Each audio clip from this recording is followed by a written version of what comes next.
आसा महला पहला।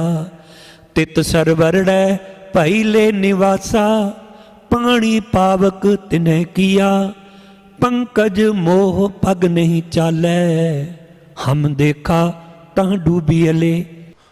आसा महला पहला, ये पहले पातशाह जी का शब्द है। वैसे आप जी वालों एक सवाल आना चाहिदा सी जो आया नहीं, क्योंकि जिहड़ी असी नाल दी नाल विचार कर रहे हाँ, जे उस विचार तो उलट कोई चीज़ नज़र आए तो साडा ध्यान जाना चाहिए, उधर सवाल पैदा होना चाहिए। सच जानना जे साडे अंदर सवाल नहीं ना पैदा होए, इहदा मतलब हजे असी चंगी तरह समझना शुरू ही नहीं किया। सवाल पहला पैदा होंदे हन, फिर सतगुरु जी उन्हां दे आंसर दिंदे हन, फिर एक दिन ऐसा आंदा जो सारे सवाल जिहड़े ने खत्म हो जाते हैं। असी विचार कीती सी कि जदों भी सिरलेख आउंदा है, पहला धन गुरु नानक साहब जी दे शब्द आउंदे ने, फिर उस तो बाद क्रमवार अगले गुरुआं दे, तीसरे पातशाह जी दे, चौथे पातशाह जी दे, पंजवें पातशाह जी दे आउंदे ने। पर आ जिहड़ा सिरलेख है सो पुरख, ਇਹਦੇ ਵਿੱਚ चौथे पातशाह जी दे पहला आ गए, पहले पातशाह जी का शब्द बाद विचों शुरू होया। ये प्रश्न आप जी नूं करना चाहिए सी। ਇਹਦੀ विचार ये है कि जिहड़ा सो पुरख सिरलेख है ना, वो उस शब्द तो लिया गया, सो पुरख निरंजन हर पुरख निरंजन। इस करके वो शब्द पहला रखा गया तो वह है चौथे पातशाह जी का। हुण जे एक बारी चौथे पातशाह जी का शब्द शुरू हो गया तो इस सिरलेख हेठ जे होर शब्द लगाने ने चौथे पातशाह जी दे, वो फिर ये नाल ही आ जाएंगे। जिवें आप जी पढ़ चुके हो, आसा महला चौथा, तू करता सचियार वाला जिहड़ा शब्द है वो भी चौथे पातशाह जी का है। हुण इस तो बाद फिर वही तरतीब शुरू हो जाएगी। हुण ये नहीं कि चौथे पातशाह तो बाद पंजवें पातशाह जी का शब्द आ गया, पहले पातशाह जी का आया, तीजे पातशाह जी का कोई शब्द नहीं इस सिरलेख हेठ। चौथे पातशाह जी दे पहला हो चुके हैं, इस तो बाद फिर पंचम पातशाह जी का शब्द जिहड़ा है आएगा। सो जे सिरलेख किसी खास शब्द तो चुनिया जाए, फिर वो शब्द आम तौर उत्ते पहला रखा जाता है। ये पहले पातशाह जी का शब्द है। हजूर कहते ने तित सरवरड़ै पहिले निवासा। तित तिस जां उस, सरवर कहते ने सरोवर नूं, सरवरड़ै इहदा उच्चारण भी ध्यान रखना है। पहला सर बोलो, फिर वर बोलो, फिर ड़ै बोलो, हौली हौली पका के फिर इनू इकट्ठा बोलने का अभ्यास करिए, इहदा उच्चारण ठीक हो जाता है। सरवर मैंने सरोवर है, तलाब है, पर सरवरड़ै का अर्थ है भयानक सरोवर दे विच। हजूर कहते ने साडी जीवां दी उस भयानक संसार सरोवर विच वसों है। आम तलाब दे विच, सरोवर दे विच ते हुंदा है पानी, पर इस संसार विच पानी नहीं है। इस संसार विच हजूर कहते ने अग है। ये अग पैदा किने कीती है? हजूर कहते ने पानी पावक तिन्ह किया। पावक कहते ने अग नूं, पावक किनू कहते ने? अग नूं। सानू वर्ड्स मीनिंग भी आने चाहिए ने। तिन्ह मैंने तिस प्रभु ने ही, हजूर कहते हैं उस प्रभु ने ही आप ही पानी दे थां अग पैदा की है। हुण किहड़ी अग है? सानू ते दिखदी नहीं अग। और एक गल होर ख्याल करियो, पानी विच ते फिर भी रहा जा सकता है। लोग बेड़ी दे राही, उत्थे कई बार घर आदक बेड़ी उत्ते ही बनाया हुंदा है, उहदे विच रहिंदे ने, पर अग विच किवें रहा जाए? अग विच घर कौन बनावे? पर ये अग किहड़ी है सानू ते दिखदी नहीं, सानू ते बड़ा आनंद आ रहा सारे पासे। हजूर कहंदे ने तृष्णा दी अग है, विकारां दी अग है, हंस हेत लोभ कोप चारे नदियां अग, मोह दी, हिंसा दी, लोभ दी, क्रोध दी ये अग है। असी निता प्रति इन्हां अग्गां विच सड़ रहे हैं, लगातार सड़ रहे हैं। ਮਾਇਆ ਨੂੰ ਵੀ ਅਗਨ ਕਿਹਾ ਗਿਆ। ਜੈਸੀ ਅਗਨ ਉਦਰ ਮੈਂ ਤੈਸੀ ਬਾਹਰ ਮਾਇਆ। ਮਾਇਆ ਨੂੰ ਵੀ ਅੱਗ ਕਿਹਾ ਗਿਆ ਹੈ, ਵਿਕਾਰਾਂ ਨੂੰ ਵੀ ਅੱਗ ਕਿਹਾ ਗਿਆ ਹੈ। ਤ੍ਰਿਸ਼ਨਾ ਦੀ ਅੱਗ ਦੀ ਗੱਲ ਵੀ ਚੱਲ ਰਹੀ ਹੈ। ਹਜ਼ੂਰ ਕਹਿੰਦੇ ਨੇ ਇੱਥੇ ਹੈ ਇਹ ਵਾਲੀ ਅੱਗ। ਫਿਰ ਚਿੱਕੜ ਵੀ ਹੈ, ਪਰ ਗਾਰੇ ਵਾਲਾ ਚਿੱਕੜ ਨਹੀਂ ਹੈ। ਇੱਥੇ ਚਿੱਕੜ ਕਿਹੜਾ ਹੈ? ਪੰਕਜ ਮੋਹ, ਮੋਹ ਰੂਪੀ ਚਿੱਕੜ ਹੈ। ਪੰਕਜ ਦੇ ਅਰਥ ਕਰਾਂਗੇ ਚਿੱਕੜ, ਮੋਹ ਦਾ ਚਿੱਕੜ ਹੈ। ਔਰ ਚਿੱਕੜ ਇੰਨਾ ਭਿਆਨਕ ਹੈ, ਇਹ ਨਹੀਂ ਕਿ ਔਖੇ ਸੌਖੇ ਲੰਘ ਜਾਵਾਂਗੇ। ਪੱਗ ਨਹੀਂ ਚਾਲੈ, ਸਾਡਾ ਪੈਰ ਚੱਲਦਾ ਹੀ ਕੋਈ ਨਹੀਂ ਹੈ, ਤੁਰਦਾ ਹੀ ਕੋਈ ਨਹੀਂ ਹੈ। ਤੁਸੀਂ ਦੇਖੋ ਮੋਹ ਦਾ ਚਿੱਕੜ ਕਿਵੇਂ, ਮੋਹ ਦਾ ਚਿੱਕੜ ਕਿਵੇਂ ਸਾਡੇ ਕਦਮਾਂ ਨੂੰ ਰੋਕਦਾ ਹੈ। ਛੋਟੀ ਜਿਹੀ ਥੜੇ ਪੱਧਰ ਦੀ ਉਦਾਹਰਨ, ਅਸੀਂ ਟੀਵੀ ਦੇਖਦੇ ਹਾਂ। ਟੀਵੀ ਦੇਖਦੇ ਹਾਂ, ਇੱਕ ਪ੍ਰੋਗਰਾਮ ਚੱਲ ਰਿਹਾ, ਸਾਡਾ ਉਸ ਪ੍ਰੋਗਰਾਮ ਨਾਲ ਮੋਹ ਹੈ, ਚੰਗਾ ਲੱਗਦਾ ਸਾਨੂੰ। ਅਸੀਂ ਉਹ ਪਿਕਚਰ ਜਾਂ ਨਾਟਕ ਜਾਂ ਜੋ ਵੀ ਆ ਰਿਹਾ, ਅਸੀਂ ਉਹਨੂੰ ਛੱਡਣਾ ਨਹੀਂ ਚਾਹੁੰਦੇ। ਹੁਣ ਕਈ ਵਾਰ ਇੰਨਾ ਜ਼ਰੂਰੀ ਕੰਮ ਹੁੰਦਾ ਹੈ ਨਾ, ਕਈ ਵਾਰ ਤਾਂ ਖੁਦ ਹੀ ਦਵਾਈ ਵੀ ਖਾਣੀ ਹੁੰਦੀ ਹੈ, ਬੰਦਾ ਉੱਠ ਕੇ ਦਵਾਈ ਨਹੀਂ ਖਾਂਦਾ ਵੀ ਇਹ ਦੇਖ ਲਈਏ। ਕਈ ਵਾਰੀ ਮਾਤਾ ਪਿਤਾ ਜੀ ਅੰਦਰੋਂ ਆਵਾਜ਼ਾਂ ਮਾਰਦੇ ਨੇ ਵੀ ਧੀਏ ਰੋਟੀ ਚਾੜ ਲੈ, ਦਾਲ ਧਰ ਲੈ, ਪਰ ਉੱਠਿਆ ਨਹੀਂ ਜਾਂਦਾ ਉੱਥੋਂ ਦੀ। ਕਿਉਂ? ਕਿਉਂਕਿ ਉਹ ਮੋਹ ਦਾ ਚਿੱਕੜ ਐਸਾ ਹੈ, ਉਹ ਉੱਠਣ ਹੀ ਨਹੀਂ ਦਿੰਦਾ ਸਾਹਮਣੇ ਤੋਂ। ਪਿਓ ਆਵਾਜ਼ਾਂ ਮਾਰਦਾ ਪਾਣੀ ਪਿਆਈ, ਪਰ ਬੱਚਾ ਇੱਧਰੋਂ ਸੁਣ ਕੇ ਇੱਧਰੋਂ ਕੱਢ ਦਿੰਦਾ। ਕਿਉਂ? ਕਿਉਂਕਿ ਉਹਦਾ ਧਿਆਨ ਇੱਕਦਮ ਉਹਦੇ ਵਿੱਚ ਲੱਗਿਆ ਹੋਇਆ ਹੈ। ਉਹ ਮੋਹ ਨੇ ਇੱਦਾਂ ਪਕੜ ਕੇ ਰੱਖਿਆ ਉਹਨੂੰ ਕਿ ਉਹ ਚੱਲ ਨਹੀਂ ਪਾਉਂਦਾ। ਇੱਕ ਛੋਟੀ ਜਿਹੀ ਉਦਾਹਰਨ ਹੈ, ਤੇ ਇਹ ਤੇ ਥਾਂ ਥਾਂ ਤੇ ਸਾਡਾ ਮੋਹ ਜਿਹੜਾ ਹੈ ਲੱਗਿਆ ਹੋਇਆ। ਹਜ਼ੂਰ ਕਹਿੰਦੇ ਨੇ ਇਸ ਸੰਸਾਰ ਰੂਪੀ ਸਰੋਵਰ ਵਿੱਚ ਤ੍ਰਿਸ਼ਨਾ ਦੀ ਅੱਗ ਤੇ ਮੋਹ ਦਾ ਚਿੱਕੜ, ਜੀਵ ਫਸਿਆ ਹੋਇਆ ਇਹਦੇ ਵਿੱਚ। ਇੱਕ ਗੱਲ ਹੋਰ ਖਿਆਲ ਕਰਿਓ, ਸਾਨੂੰ ਆਪਣੇ ਬੱਚਿਆਂ ਦੇ ਨਾਲ ਪਿਆਰ ਚਾਹੀਦਾ ਹੈ, ਲਗਾਵ ਚਾਹੀਦਾ ਹੈ। ਜੇ ਨਾ ਹੋਵੇ ਸਾਡੇ ਬੱਚੇ ਪਲਣਗੇ ਕਿਵੇਂ? ਕਿ ਅਸੀਂ ਬੱਚਿਆਂ ਦਾ ਧਿਆਨ ਰੱਖਣਾ ਛੱਡ ਦਈਏ ਵੀ ਗੁਰਬਾਣੀ ਕਹਿੰਦੀ ਮੋਹ ਛੱਡੋ, ਮੋਹ ਛੱਡੋ, ਮੋਹ ਛੱਡੋ, ਮੈਂ ਆਪਣੇ ਬੱਚੇ ਦਾ ਖਿਆਲ ਨਹੀਂ ਕਰਨਾ। ਇਹ ਵੀ ਨਾ ਸਮਝਿਓ, ਅਸੀਂ ਕਈ ਵਾਰ ਧੋਖਾ ਖਾ ਜਾਂਦੇ ਹਾਂ। ਗੁਰੂ ਨੇ ਕਿਹਾ ਕਾਮ ਛੱਡੋ, ਅਸੀਂ ਵਿਆਹ ਹੀ ਨਹੀਂ ਕਰਾਉਂਦੇ। ਗੁਰੂ ਨੇ ਕਿਹਾ ਕ੍ਰੋਧ ਛੱਡੋ, ਸਾਡੇ ਗੁਰੂ ਦੀ ਕੋਈ ਬੇਅਦਬੀ ਵੀ ਕਰਦੇ ਤਾਂ ਵੀ ਨਹੀਂ ਅਸੀਂ ਕੁਝ ਕਹਿੰਦੇ। ਗੁਰੂ ਨੇ ਕਿਹਾ ਲੋਭ ਛੱਡੋ, ਅਸੀਂ ਸਮੇਂ ਦੀ ਲੋੜ ਮੁਤਾਬਕ ਪੈਸਾ ਇਕੱਠਾ ਹੀ ਨਹੀਂ ਕਰਦੇ।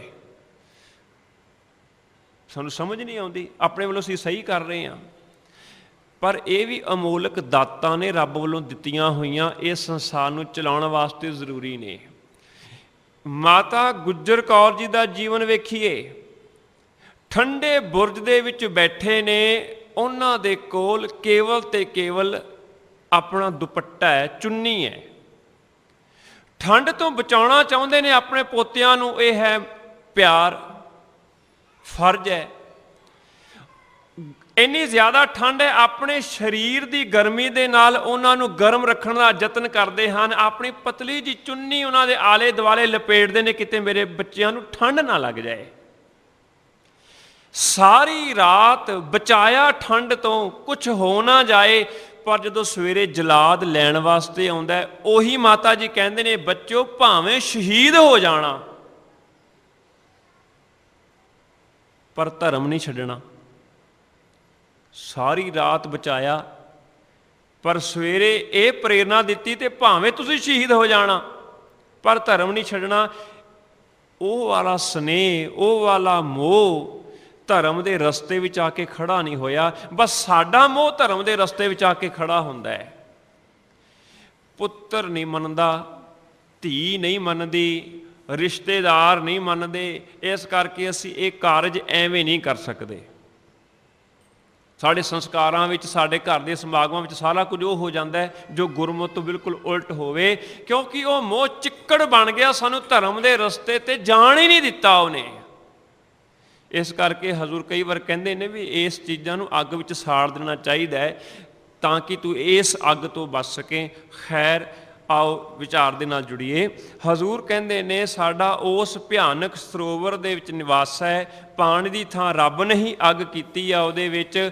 ਮੋਹ ਦਾ ਚਿੱਕੜ ਹੈ, ਪੈਰ ਚੱਲਦਾ ਕੋਈ ਨਹੀਂ, ਤੇ ਕਿਤਨਾ ਕੁ ਘਾਤਕ ਹੈ। ਹਮ ਦੇਖਾ ਤਹ ਡੂਬੀ ਅਲੇ, ਅਸੀਂ ਦੇਖਿਆ ਸੁਣੀ ਸੁਣਾਈ ਗੱਲ ਨਹੀਂ ਹੈ।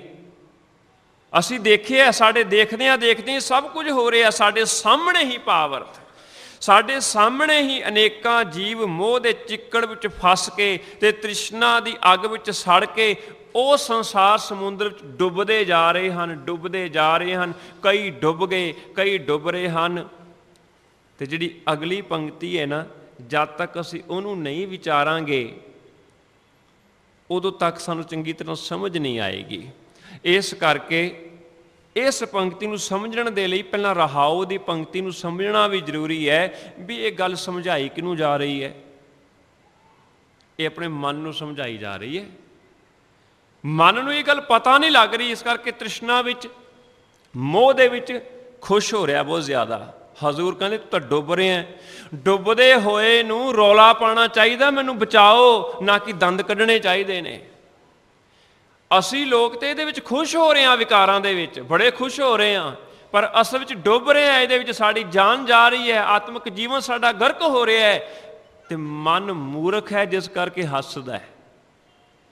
ਤੇ ਸਤਿਗੁਰੂ ਜੀ ਉਸ ਮਨ ਮੂਰਖ ਨੂੰ ਇਹ ਗੱਲ ਸਮਝਾ ਰਹੇ ਹਨ ਜੀ।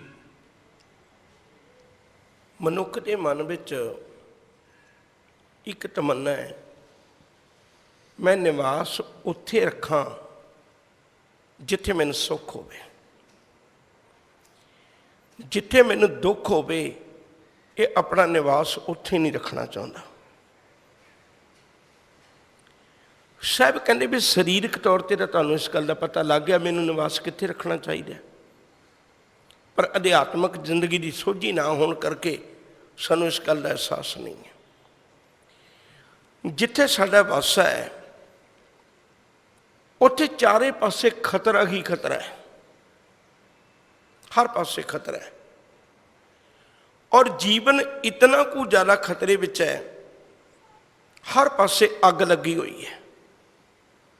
ਕੁਝ ਇੱਕ ਅੱਗਾਂ ਦਾ ਜ਼ਿਕਰ ਵੀਰ ਜੀ ਹੋਰਾਂ ਨੇ ਕੀਤਾ ਵੀ ਹੈ। ਇਹਦਾ ਆਉਣਾ ਹੀ ਅੱਗ ਵਿੱਚ ਸ਼ੁਰੂ ਹੁੰਦਾ ਹੈ। ਜੈਸੀ ਅਗਨ ਉਦਰ में ਤੈਸੀ ਬਾਹਰ ਮਾਇਆ, ਫਿਰ ਅੱਗ ਦੇ ਵਸ ਪੈ ਗਿਆ। ਹੁਣ ਇਹਨੇ ਇੱਥੇ ਕੀਤਾ ਕੀ?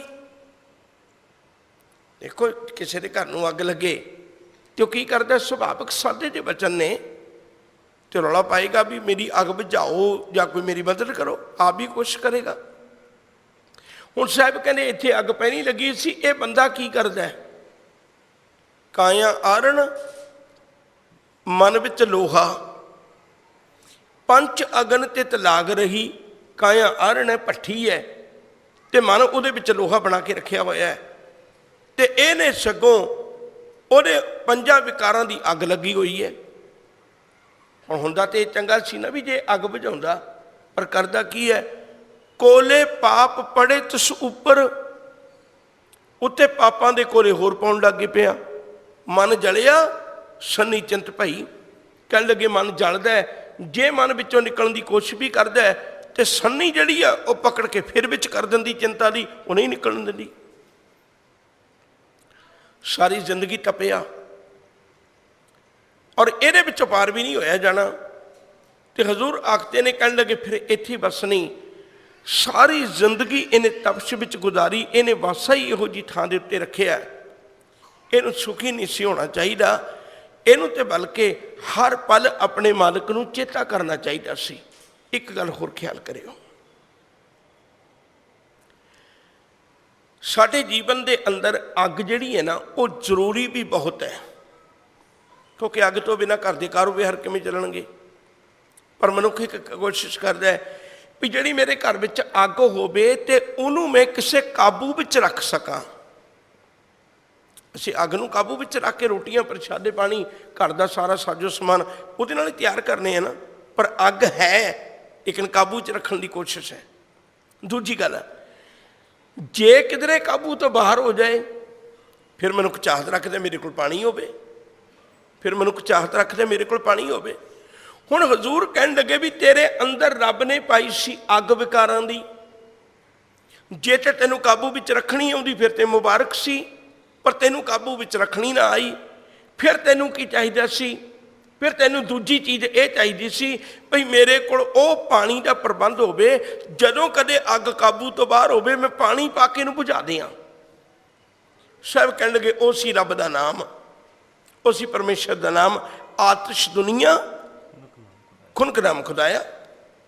ਦੁਨੀਆ ਤੇ ਅੱਗ ਸੀ, ਤੇਰੇ ਕੋਲ ਰੱਬ ਨੇ ਪਾਣੀ ਵੀ ਦਿੱਤਾ ਹੈ, ਬਖਸ਼ਿਸ਼ ਵੀ ਕੀਤੀ ਹੈ ਵੀ ਜੇ ਤੂੰ ਚਾਹਵੇਂ ਤਾਂ ਆਪਣੇ ਜੀਵਨ ਦੀ ਅੱਗ ਨੂੰ ਬੁਝਾ ਵੀ ਸਕਣਾ ਹੈ।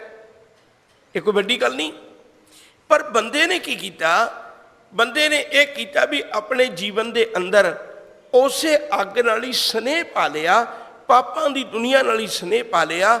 ਜਿਹੜੇ ਸਰੋਵਰ ਵਿੱਚ ਸਾਡਾ ਵਾਸ ਹੈ, ਅਸੀਂ ਰਹਿ ਰਹੇ ਹਾਂ, ਪਰ ਉਹਦੀ ਤਸਵੀਰ ਨਹੀਂ ਵੇਖ ਰਹੇ।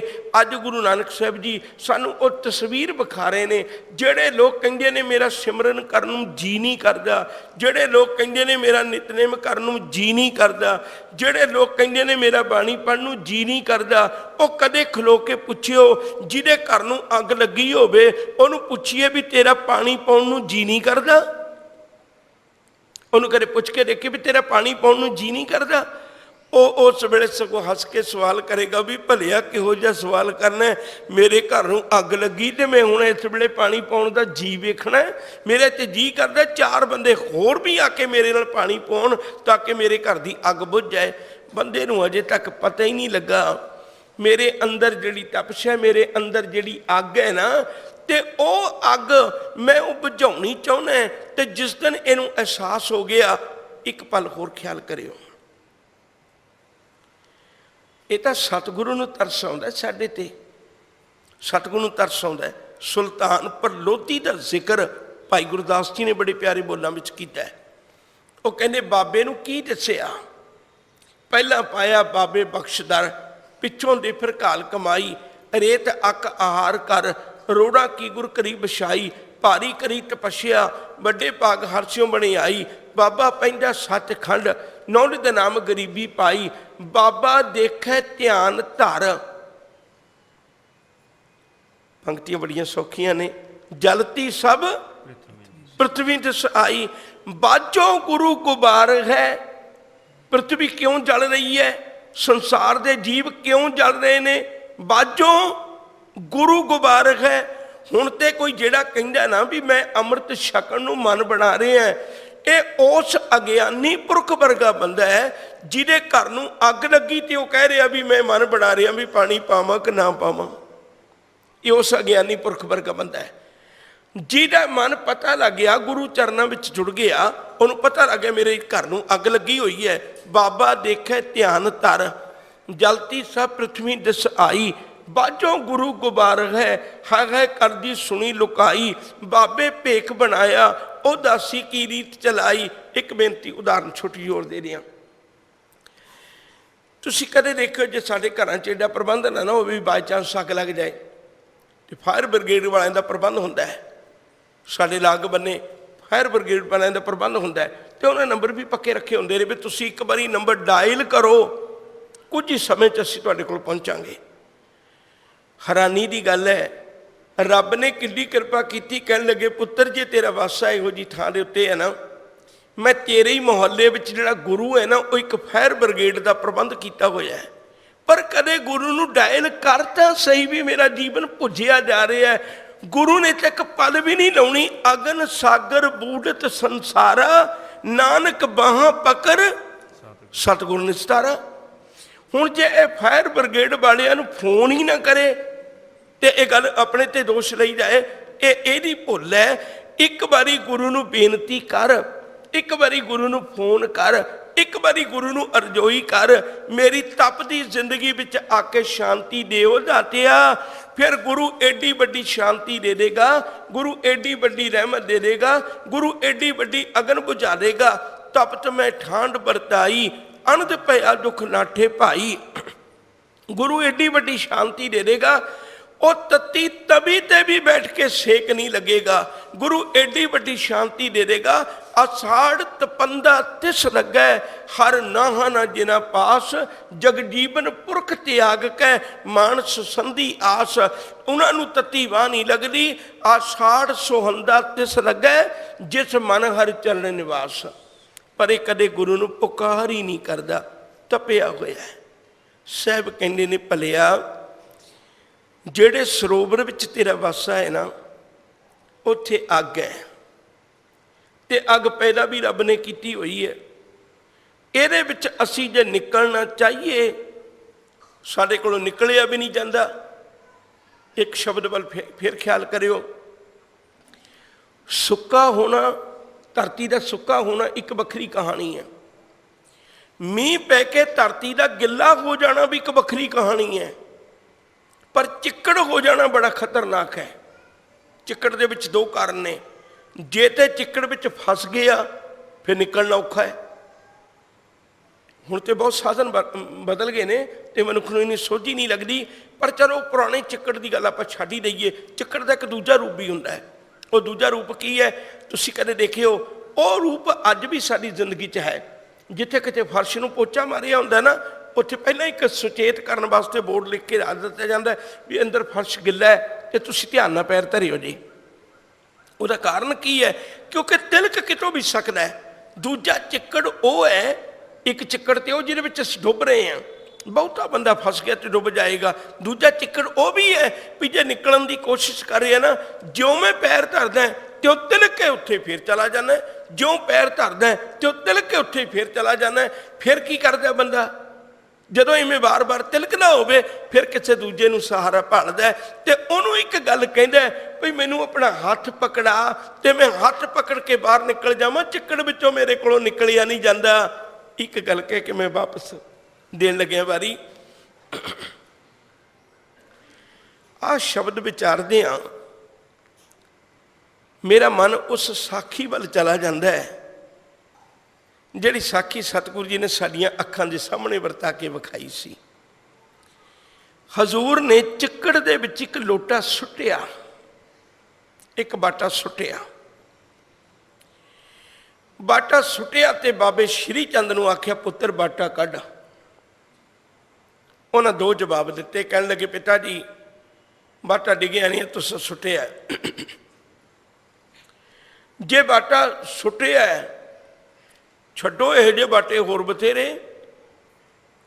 ਦੂਜੀ ਗੱਲ, ਜਿਵੇਂ ਦਾ ਬਾਟਾ ਹੈ ਉਸ ਤੋਂ ਵਧੀਕ ਮੇਰੇ ਕੱਪੜੇ ਨੇ, ਵਧੀਕ ਮੇਰੇ ਹੱਥ ਪੈਰ ਨੇ। ਇਹੋ ਜਿਹੀ ਗੰਦਗੀ ਵਿੱਚੋਂ ਬਾਟਾ ਕੱਢਣਾ ਕਾਹਦੇ ਲਈਏ? ਆਪਾਂ ਨਹੀਂ ਕੱਢਦੇ। ਹੁਣ ਉਹੀਓ ਜਵਾਬ, ਉਹੀਓ ਸਵਾਲ ਬਾਬਾ ਲਖਮੀ ਦਾਸ ਨਾਲ ਵੀ ਸਾਂਝਾ ਹੋਇਆ, ਪਰ ਉਹੀਓ ਸਵਾਲ, ਉਹੀਓ ਜਵਾਬ, ਉਹੀਓ ਸਵਾਲ ਬਾਬਾ ਲਹਿਣਾ ਜੀ ਨਾਲ ਵੀ ਸਾਂਝਾ ਹੋਇਆ।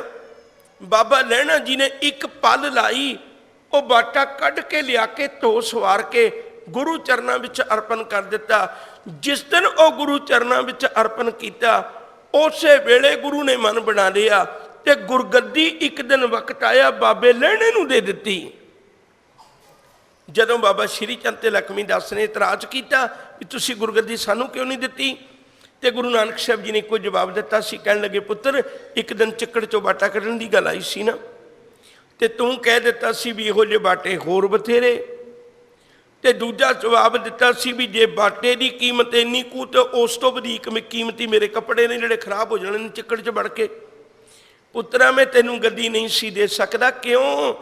ਕੱਲ ਕੋਈ ਗਰੀਬੜਾ ਸਿੱਖ ਕਿਸੇ ਮੋਹ ਦੇ ਚਿੱਕੜ ਵਿੱਚ ਫਸਿਆ ਹੋਵੇ, ਕੋਈ ਗਲਤ ਕੰਮ ਕਰ ਬੈਠੇ ਤੇ ਗੁਰੂ ਨੂੰ ਕਰੇ ਉਹ ਪੁਕਾਰ, ਗੁਰੂ ਉਹਨੂੰ ਕਵੇ ਇਹੋ ਜਿਹੇ ਸਿੱਖ ਹੋਰ ਬਥੇਰੇ, ਮੈਂ ਤੇਰੇ ਤੋਂ ਲੈਣਾ ਕੀ ਹੈ?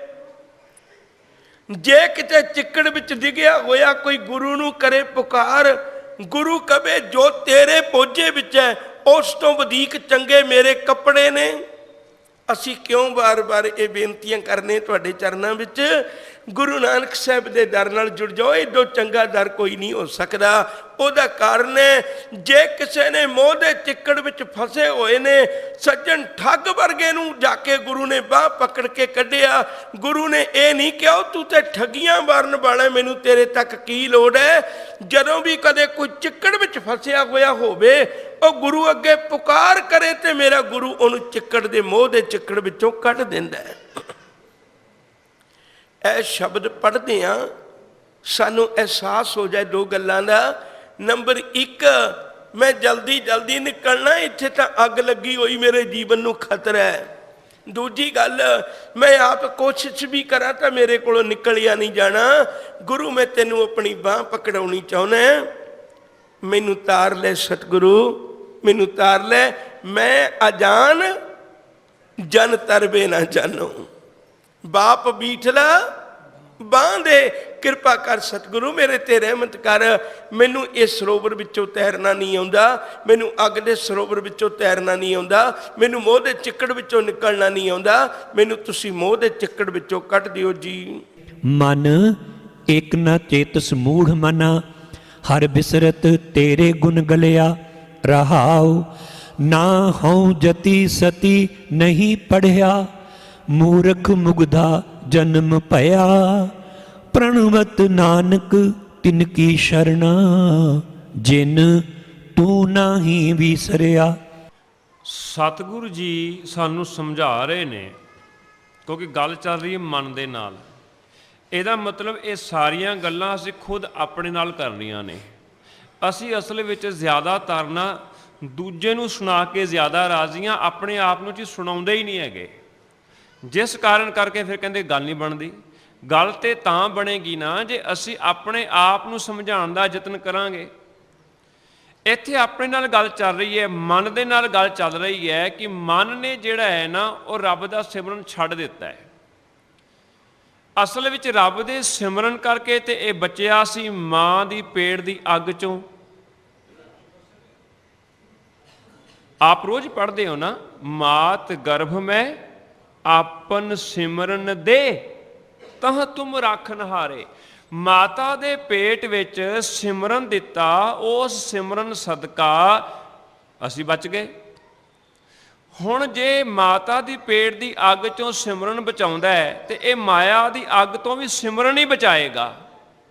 ਮੈਨੂੰ ਤੇ ਕਈ ਵਾਰ ਇਸ ਤਰ੍ਹਾਂ ਲੱਗਦਾ ਹੈ ਕਿ ਰੱਬ ਜੀ ਨੇ ਪਹਿਲਾਂ ਪ੍ਰੈਕਟੀਕਲ ਕਰਵਾ ਕੇ ਭੇਜਿਆ ਪਰ ਇਹ ਭੁੱਲ ਗਿਆ। ਇਹਨੂੰ ਪਹਿਲਾਂ ਕਰਵਾ ਕੇ ਭੇਜਿਆ ਵੀ ਆਹ ਅੱਗ ਹੈ, ਆਹ ਤਰੀਕਾ ਹੈ ਬਚਣ ਦਾ। ਪਰ ਹੋਇਆ ਕਿ ਲਿਵ ਛੁੜਕੀ ਲੱਗੀ ਤ੍ਰਿਸ਼ਨਾ। ਜਿਵੇਂ ਹੀ ਲਿਵ ਛੁੜਕੀ ਉਵੇਂ ਹੀ ਤ੍ਰਿਸ਼ਨਾ ਲੱਗੀ, ਤ੍ਰਿਸ਼ਨਾ ਅੱਗ ਹੈ। ਜਿਵੇਂ ਹੀ ਸਿਮਰਨ ਮਨੁੱਖ ਛੱਡਦਾ ਹੈ, ਜਿਵੇਂ ਹੀ ਪ੍ਰਭ ਦਾ ਸਾਥ ਛੱਡਦਾ ਹੈ, ਰੱਬੀ ਜੀਵਨ ਛੱਡਦਾ ਹੈ, ਰੱਬੀ ਸੋਚ ਛੱਡਦਾ ਹੈ, ਗੁਰਮਤ ਛੱਡਦਾ ਹੈ, ਉਦੋਂ ਹੀ ਇਹ ਵਿਕਾਰਾਂ ਦੇ ਵਿੱਚ, ਮਾਇਆ ਦੇ ਵਿੱਚ ਸੜਨ ਲੱਗ ਪੈਂਦਾ ਹੈ। ਇਹਨੂੰ ਇੰਝ ਸਮਝ ਲਈਏ ਕਿ ਰੱਬ ਜੀ ਦੀ ਯਾਦ ਇਸ ਤਰ੍ਹਾਂ ਹੈ ਜਿਵੇਂ ਅਸੀਂ ਫਾਇਰ ਪ੍ਰੂਫ ਸੂਟ ਪਾਇਆ ਹੋਵੇ ਤੇ ਅਸੀਂ ਨੂੰ ਲਾ ਦਈਏ, ਜੇ ਲਾਵਾਂਗੇ ਤੇ ਸੜਾਂਗੇ। ਪਰ ਇਹ ਮੂਰਖ ਮਨੁੱਖ ਹੈ। ਇਸ ਮੂਰਖ ਮਨ ਨੇ ਇਹ ਸੋਚਿਆ ਵੀ ਨਹੀਂ ਵੀ ਇਸ ਸੂਟ ਨੂੰ ਮੈਂ ਜਦੋਂ ਲਾ ਕੇ ਪਰਾਂ ਕਰ ਦਾਂਗਾ ਮੇਰਾ ਹੋਏਗਾ ਕੀ। ਤੇ ਮੇਰੇ ਮਾਲਕ ਅੱਜ ਉਸ ਨੂੰ ਸਮਝਾ ਰਹੇ ਨੇ, ਮਨਾ ਇਸ ਤਰ੍ਹਾਂ ਨਾ ਕਰ। ਇਹ ਤੇ ਬਿਲਕੁਲ ਮੂਰਖਾਂ ਵਾਲੀ ਗੱਲ ਕੀਤੀ ਹੈ, ਤੂੰ ਸਿਆਣਿਆਂ ਵਾਲੀ ਗੱਲ ਕਰ। ਤੂੰ ਆਪਣੀ ਜ਼ਿੰਦਗੀ ਵਿੱਚ ਬਹੁਤਿਆਂ ਨੂੰ ਯਾਦ ਰੱਖਿਆ ਪਰ ਉਹ ਸਾਰੇ ਦੇ ਸਾਰੇ ਤੈਨੂੰ ਸਾੜਨ ਦਾ ਕਾਰਨ ਬਣ ਰਹੇ ਨੇ। ਮਨੁੱਖ ਨੇ ਸਭ ਤੋਂ ਨੇੜੇ ਕਿਹਨੂੰ ਰੱਖਿਆ ਹੈ? ਆਪਣੇ ਦਿਲ ਦੇ ਨੇੜੇ ਕਿਹਨੂੰ ਰੱਖਿਆ ਹੈ? ਕਦੇ ਸੋਚ ਕੇ ਵੇਖੋ। ਮੈਂ ਕਈ ਵਾਰ ਸੋਚਦਾ ਵੀ ਜਿਹਨੇ ਜੇਬ ਲਾਈ ਉਹਨੇ ਦਿਲ ਵਾਲੇ ਪਾਸੇ ਜੇਬ ਕਿਉਂ ਲਾਈ? ਤੇ ਇਸ ਜੇਬ ਵਿੱਚ ਰੱਖਦੇ ਕੀ ਆ ਅਸੀਂ? ਇਸ ਜੇਬ ਵਿੱਚ ਰੱਖਦੇ ਹਾਂ ਪਰਸ ਵਿੱਚ ਨੇ ਪੈਸੇ। ਮਨੁੱਖ ਇਸ ਨੂੰ ਹੀ ਆਪਣੇ ਸਭ ਤੋਂ ਨੇੜੇ ਰੱਖਣਾ ਚਾਹੁੰਦਾ ਹੈ। ਜਦੋਂ ਆਉਂਦੀ ਰੱਬ ਦੀ ਗੱਲ, ਉਦੋਂ ਤੁਸੀਂ ਵੇਖੋ ਘਰਾਂ ਦੇ ਵਿੱਚ ਕਈਆਂ ਨੇ ਗੁਟਕੇ ਤੇ ਖਰੀਦ ਕੇ ਰੱਖੇ ਨੇ, ਪਰ ਕਈ ਵਾਰੀ ਗੁਟਕਾ ਚੁੱਕ ਕੇ ਵੇਖੋ ਉਹਦੇ ਉੱਤੇ ਧੂੜ ਜੰਮੀ ਪਈ ਹੁੰਦੀ ਹੈ। ਇਹਦਾ ਮਤਲਬ ਕਈ ਦਿਨ ਹੋ ਗਏ, ਕਈ ਮਹੀਨੇ ਹੋ ਗਏ ਗੁਟਕੇ ਨੂੰ ਹੱਥ ਹੀ ਨਹੀਂ ਲਾਇਆ, ਉਹਨੂੰ ਬੜਾ ਦੂਰ ਦੂਰ ਰੱਖਦਾ ਹੈ। ਅੱਜ ਮਨ ਦੇ ਨਾਲ ਗੱਲ ਕਰੀਏ, ਮਨ ਨੂੰ ਸਮਝਾਈਏ। ਮੇਰੇ ਮਾਲਕ ਮਨ ਨੂੰ ਕਹਿੰਦੇ ਨੇ, ਮਨ ਪਹਿਲਾਂ ਤੇ ਆਵਾਜ਼ ਮਾਰੋ, ਪਤਾ ਨਹੀਂ ਕਿੱਥੇ ਘੁੰਮਦਾ ਹੋਏਗਾ, ਕਈਆਂ ਦਾ ਬਾਹਰ ਹੀ ਘੁੰਮਦਾ ਹੋਏਗਾ, ਮੇਰੇ ਵਰਗਿਆਂ ਦਾ। ਉਹਨੂੰ ਆਵਾਜ਼ ਮਾਰਨੀ ਪਏਗੀ ਵੀ ਇੱਥੇ ਆ, ਤੇਰੇ ਨਾਲ ਗੱਲਬਾਤ ਕਰਨੀ ਹੈ। ਮਨ ਏਕ ਨਾ ਚੇਤਸ ਮੂੜ ਮਨਾ। ਫਿਰ ਉਹਨੂੰ ਕਹਿਣਾ ਵੀ ਪਏਗਾ, ਉਹਦੀ ਅਸਲੀਅਤ ਵੀ ਉਹਨੂੰ ਚੇਤੇ ਕਰਾਉਣੀ ਚਾਹੀਦੀ, ਕਿਉਂਕਿ ਸਿਆਣਾ ਬਹੁਤ ਬਣਦਾ ਇਹ। ਚੇਤੇ ਕਰਾਉਣਾ ਪਏਗਾ ਵੀ ਤੂੰ ਮੂਰਖ ਹੈ। ਹੁਣ ਮੂਰਖਾਂ ਦੀ ਨਿਸ਼ਾਨੀ ਹੁੰਦੀ ਹੈ ਬਹੁਤ ਕੁਝ। ਕਦੇ ਕਿਸੇ ਪਾਗਲ ਨੂੰ ਦੇਖੋ ਰਸਤੇ ਵਿੱਚ ਜਾਏਗਾ, ਉਹ ਵੇਖੇਗਾ ਚੁੱਕਿਆ ਤੇ ਝੋਲੇ ਵਿੱਚ ਪਾ ਲਿਆ। ਦੂਜਾ ਬੰਦਾ ਕਹਿੰਦਾ ਇਹਨੂੰ ਕੋਈ ਚੀਜ਼ ਚੰਗੀ ਲੱਭੀ ਹੈ, ਦੇਖਦਾ ਤੇ ਉਹ ਕਾਗਜ਼ ਦਾ ਟੁਕੜਾ ਹੁੰਦਾ, ਚੁੱਕ ਕੇ ਉਹ ਪਾ ਲੈਂਦਾ ਵਿੱਚ। ਅੱਗੇ ਜਾਂਦਾ ਚੁੱਕ ਕੇ ਫਿਰ ਪਾ ਲੈਂਦਾ। ਦੂਜਾ ਬੰਦਾ ਕਹਿੰਦਾ ਲੈ ਹੁਣ ਤੇ ਜ਼ਰੂਰ ਕੋਈ ਚੰਗੀ ਚੀਜ਼ ਹੋਵੇਗੀ, ਵੇਖ ਟੁੱਟਾ ਕੱਚ ਚੁੱਕ ਕੇ ਉਹ ਜੇਬ 'ਚ ਪਾ ਲਿਆ ਇਹਨੇ। ਕਹਿੰਦੇ ਪਾਗਲ ਹੈ ਤਾਂ। ਮਨੁੱਖ ਵੀ ਆਪਣੀ ਸਾਰੀ ਜ਼ਿੰਦਗੀ ਦੇ ਵਿੱਚ ਕੂੜ ਕਬਾੜਾ ਇਕੱਠਾ ਕਰਦਾ ਰਹਿੰਦਾ, ਜਿਹਦਾ ਕੋਈ ਮੁੱਲ ਹੀ ਨਹੀਂ ਹੈਗਾ, ਜਿਹਦਾ ਕੋਈ ਫਾਇਦਾ ਹੀ ਨਹੀਂ ਹੈਗਾ, ਔਰ ਢੇਰਾਂ ਦੇ ਢੇਰ ਲਾਈ ਜਾਂਦਾ ਉਹਨਾਂ ਦੇ। ਪਰ ਜਿਹੜੀ ਯਾਦ ਰੱਖਣ ਵਾਲੀ ਚੀਜ਼ ਹੈ ਉਹ ਹੈ ਰੱਬ, ਜਿਹਨੂੰ ਹਜ਼ੂਰ ਕਹਿੰਦੇ ਨੇ ਵੀ ਇੱਕ ਨਿਮਖ ਮਾਤਰ ਵੀ ਵਿਸਰਨਾ ਨਹੀਂ ਚਾਹੀਦਾ। ਇਸ ਕਰਕੇ ਤੇ ਅਸੀਸ ਦਿੰਦੀ ਹੈ ਨਾ ਸਿਆਣੀ ਮਾਂ, ਗੁਰੂ ਮਾਂ ਸਾਨੂੰ ਅਸੀਸ ਵੀ ਦਿੰਦੀ, ਪੁੱਤਾ ਮਾਤਾ ਕੀ ਆਸੀਸ। ਤੇ ਆਸੀਸ ਕਿਹੜੀ ਹੈ? ਨਿਮਖ ਨਾ ਬਿਸਰੋ ਤੁਮ ਕੋ ਹਰ ਹਰ। ਜਿਹੜਾ ਨਿਮਖ ਮਾਤਰ ਵੀ ਵਿਸਰਨਾ ਨਹੀਂ ਚਾਹੀਦਾ, ਅਸੀਂ ਉਹਨੂੰ ਵਿਸਾਰ ਲਿਆ। ਮੂਰਖਾਂ ਵਾਲਾ ਕੰਮ ਕੀਤਾ ਇਹਨੇ। ਮਨ ਏਕ ਨਾ ਚੇਤਸ ਮੂੜ ਮਨਾ, ਹੇ ਮਨ ਹੇ ਮੂਰਖ ਮਨ, ਤੂੰ ਇੱਕ ਰੱਬ ਨੂੰ ਯਾਦ ਨਹੀਂ ਕਰਦਾ। ਤੇ ਜਿਉਂ-ਜਿਉਂ ਪਰਮਾਤਮਾ ਨੂੰ ਤੂੰ ਵਿਸਾਰਦਾ ਜਾ ਰਿਹਾ ਹੈ, ਹਰ ਬਿਸਰਤ ਤੇਰੇ ਗੁਣ ਗਲਿਆ। ਗੁਣ ਤੇਰੇ 'ਚ ਬੜੇ ਸੀ। ਮਨ ਵਿੱਚ ਬਹੁਤ ਵੱਡਾ ਗੁਣ ਹੈ। ਮਨ ਜਿਸ ਨੂੰ ਵੀ ਚਾਹੇ ਉਸ ਨੂੰ ਪ੍ਰਾਪਤ ਕਰ ਸਕਦਾ ਹੈ। ਸਾਈ ਵਸਤ ਪ੍ਰਾਪਤ ਹੋਈ ਜਿਸਿਉ ਲਾਇਆ ਹੇਤ, ਜਾਂ ਜਿਸ ਛੇਤੀ ਮਨ ਲਾਇਆ। ਇਹ ਵੀ ਪੰਕਤੀ ਆਉਂਦੀ ਹੈ। ਮਨ ਜਿਹਦੇ ਨਾਲ ਲੱਗ ਜਾਏ ਨਾ ਉਹਨੂੰ ਹਾਸਲ ਕਰ ਲੈਂਦਾ ਹੈ। ਵੇਖੋ ਸ਼ਰਾਬੀਆਂ ਨੂੰ ਸ਼ਰਾਬ ਲੱਭ ਹੀ ਪੈਂਦੀ ਹੈ, ਨਸ਼ੇੜੀਆਂ ਨੂੰ ਨਸ਼ਾ ਲੱਭ ਹੀ ਪੈਂਦਾ ਹੈ, ਅਮਲੀਆਂ ਨੂੰ ਅਮਲ ਲੱਭ ਹੀ ਪੈਂਦਾ ਹੈ। ਸਾਨੂੰ ਕੁਝ ਪਤਾ ਨਹੀਂ ਹੁੰਦਾ, ਉਹਨਾਂ ਨੂੰ ਪਤਾ ਹੁੰਦਾ ਹੈ, ਕਿਉਂਕਿ ਮਨ ਉਹਦੇ ਨਾਲ ਲੱਗਾ, ਮਨ ਨੇ ਉਹ ਚੀਜ਼ ਲੱਭ ਲਈ। ਮਨ ਵਿੱਚ ਗੁਣ ਬੜਾ ਕਮਾਲ ਦਾ। ਜੇ ਕਿਤੇ ਰੱਬ ਨਾਲ ਲੱਗ ਜਾਂਦਾ ਨਾ, ਇਹਨੇ ਰੱਬ ਦੀ ਗੋਦੀ ਵਿੱਚ ਜਾ ਕੇ ਬਹਿ ਜਾਣਾ ਸੀਗਾ। ਮਨ ਤੂੰ ਜੋਤ ਸਰੂਪ ਹੈ, ਇਹ ਇਹਦਾ ਗੁਣ ਹੈ। ਪਰ ਜਿਵੇਂ ਰੱਬ ਨੂੰ ਭੁਲਾਇਆ, ਇਹਦਾ ਇਹ ਵਾਲਾ ਗੁਣ ਖਤਮ ਹੋ ਗਿਆ। ਇਹਦੇ ਸਾਰੇ ਚੰਗੇ ਗੁਣ ਗਲ ਗਏ, ਸੜ ਗਏ, ਕਿਸੇ ਕੰਮ ਵੀ ਨਹੀਂ ਆਏ, ਸਾਰਾ ਕੁਝ ਵਿਅਰਥ ਗਵਾਤਾ।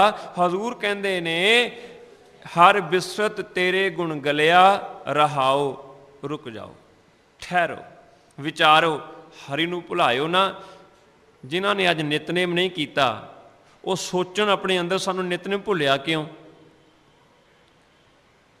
ਸੋਚਣ ਤਾਂ ਹੀ ਅਸੀਂ ਵਿਚਾਰ ਰਹੇ ਨਾ। ਹਰ ਬਿਸਰਤ, ਜੇ ਤੇ ਵਿਸਾਰ ਲਿਆ ਫਿਰ ਗੁਣ ਗਏ, ਫਿਰ ਅੱਜ ਵੀ ਮੋਏ ਕਿ ਕੱਲ ਵੀ ਮੋਏ ਅਸੀਂ। ਅੱਗੇ ਹਜ਼ੂਰ ਕਹਿੰਦੇ ਨੇ ਵੀ ਇਹ ਤੋਂ ਬਚੀਏ ਕਿਵੇਂ, ਇਸ ਅੱਗ ਤੋਂ ਬਚੀਏ ਕਿਵੇਂ? ਹੁਣ ਜਿੱਤੋਂ ਵਿਛੜੇ ਉਹਦੇ ਨਾਲ ਜੁੜ ਜਾਈਏ, ਪਰ ਜੁੜਨ ਦਾ ਤਰੀਕਾ ਕੀ ਹੈ? ਆਹ ਜੋ ਸਤਸੰਗ ਅਸੀਂ ਕਰ ਰਹੇ ਹਾਂ, ਹਜ਼ੂਰ ਕਹਿੰਦੇ ਨੇ ਨਾ ਹੋ ਜਤੀ ਸਤੀ ਨਹੀਂ ਪੜਿਆ।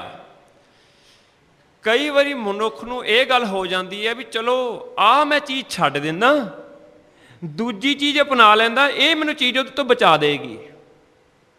ਇਸ ਤਰ੍ਹਾਂ ਹੀ ਹੁੰਦਾ ਨਾ ਵੀ ਚਲੋ ਆਹ ਗੱਡੀ ਵੀ ਜਾਣੀ ਹੈ ਅੰਮ੍ਰਿਤਸਰ, ਇਹ ਛੱਡ ਦੇਣਾ, ਆਹ ਦੂਜੀ ਗੱਡੀ ਲੈ ਲੈਣਾ, ਇਹ ਵੀ ਅੰਮ੍ਰਿਤਸਰ ਜਾਏਗੀ।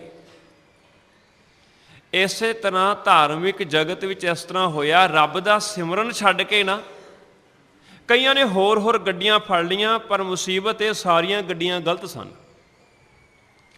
ਕਿਸੇ ਨੇ ਤਾਂ ਜੱਤ ਦਾ ਜੀਵਨ ਬਣਾ ਲਿਆ, ਮੈਂ ਵਿਆਹ ਹੀ ਨਹੀਂ ਕਰਾਉਣਾ ਸਾਰੀ ਉਮਰ, ਇੱਦਾਂ ਰੱਬ ਮਿਲ ਜਾਏਗਾ। ਕਈਆਂ ਨੇ ਇੱਦਾਂ ਜੱਤ ਸੱਤ ਦਾ ਜੀਵਨ ਬਣਾਇਆ। ਕਈਆਂ ਨੇ ਬਹੁਤ ਪੜ੍ਹਾਈ ਕਰ ਲਈ, ਮੈਂ 4 ਵੇਦਾਂ ਨੂੰ ਯਾਦ ਕਰ ਲਵਾਂ, ਕੰਠ ਹੋ ਜਾਣ, ਮੈਂ ਪੜ੍ਹ ਲਵਾਂ, ਮੈਨੂੰ ਰੱਬ ਮਿਲ ਜਾਏਗਾ। ਹਜ਼ੂਰ ਕਹਿਣ ਲੱਗੇ ਮੇਰਿਆ ਮਾਲਕਾ, ਨਾ ਹੋ ਜਤੀ ਸਤੀ ਨਹੀਂ ਪੜਿਆ।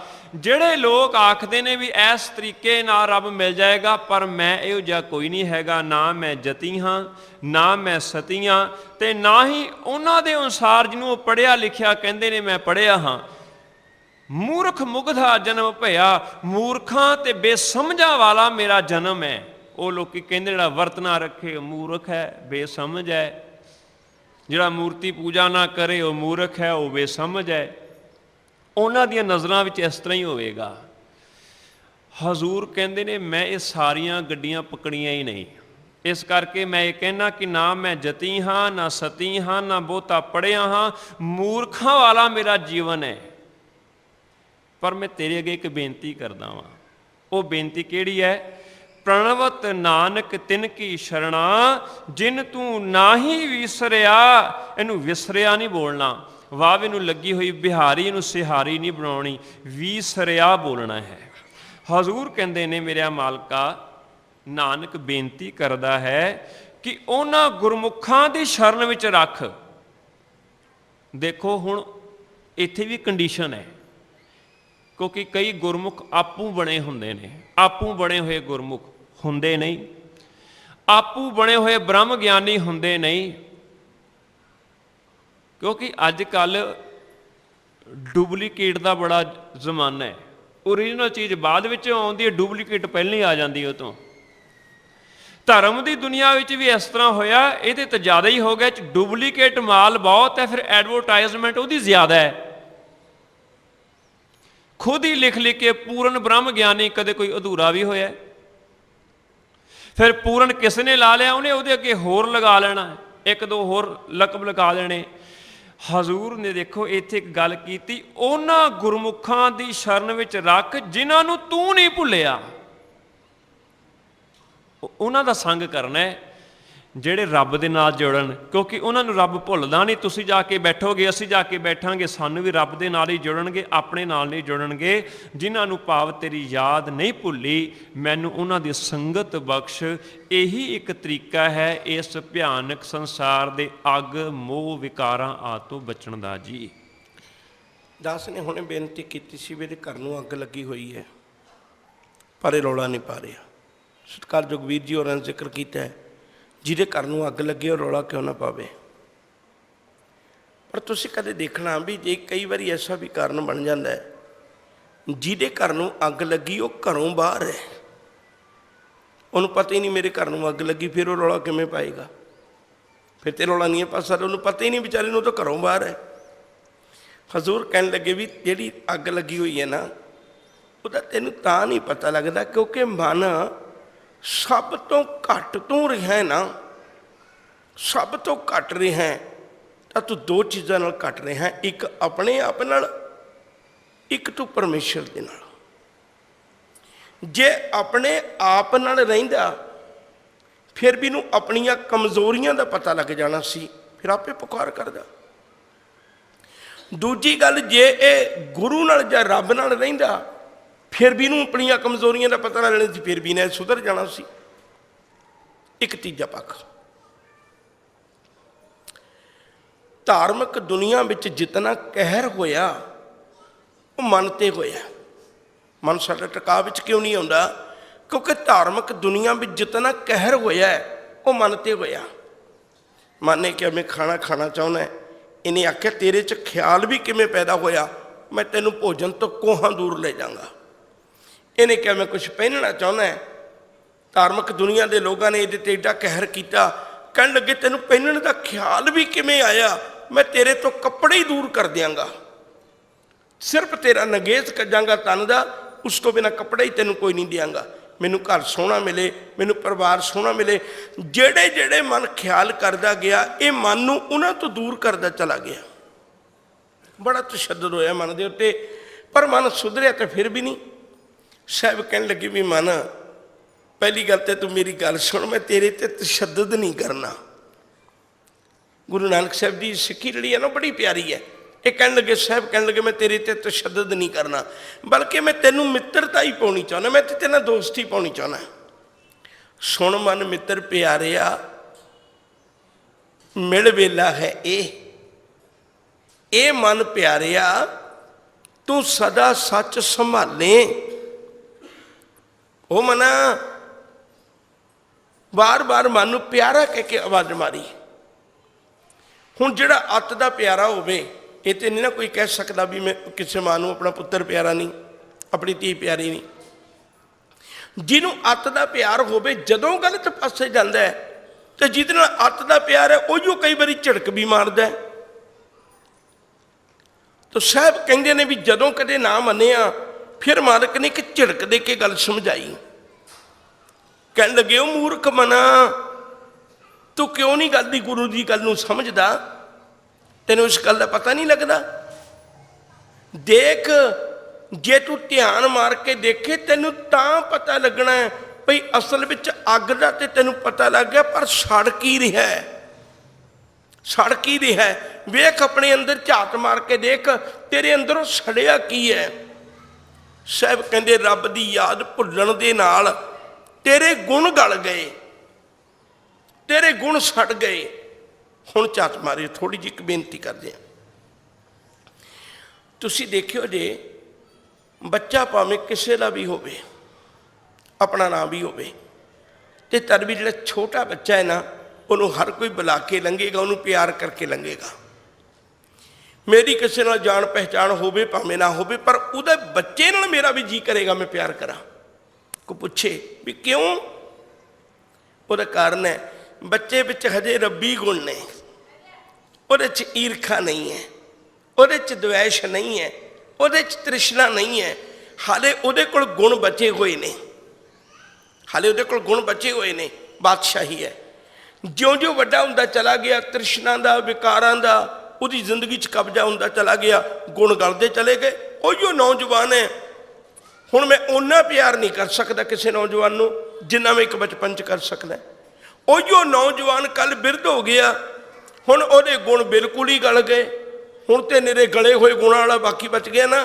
तुसीं देखिओ दुनिया विच हरेक फल है जिहड़ा ਉਹ जिन्ना कच्चा हुंदा है उन्ना बेसुआदा हुंदा है, जिन्ना पक जाए तो स्वादिष्ट हो जाता है।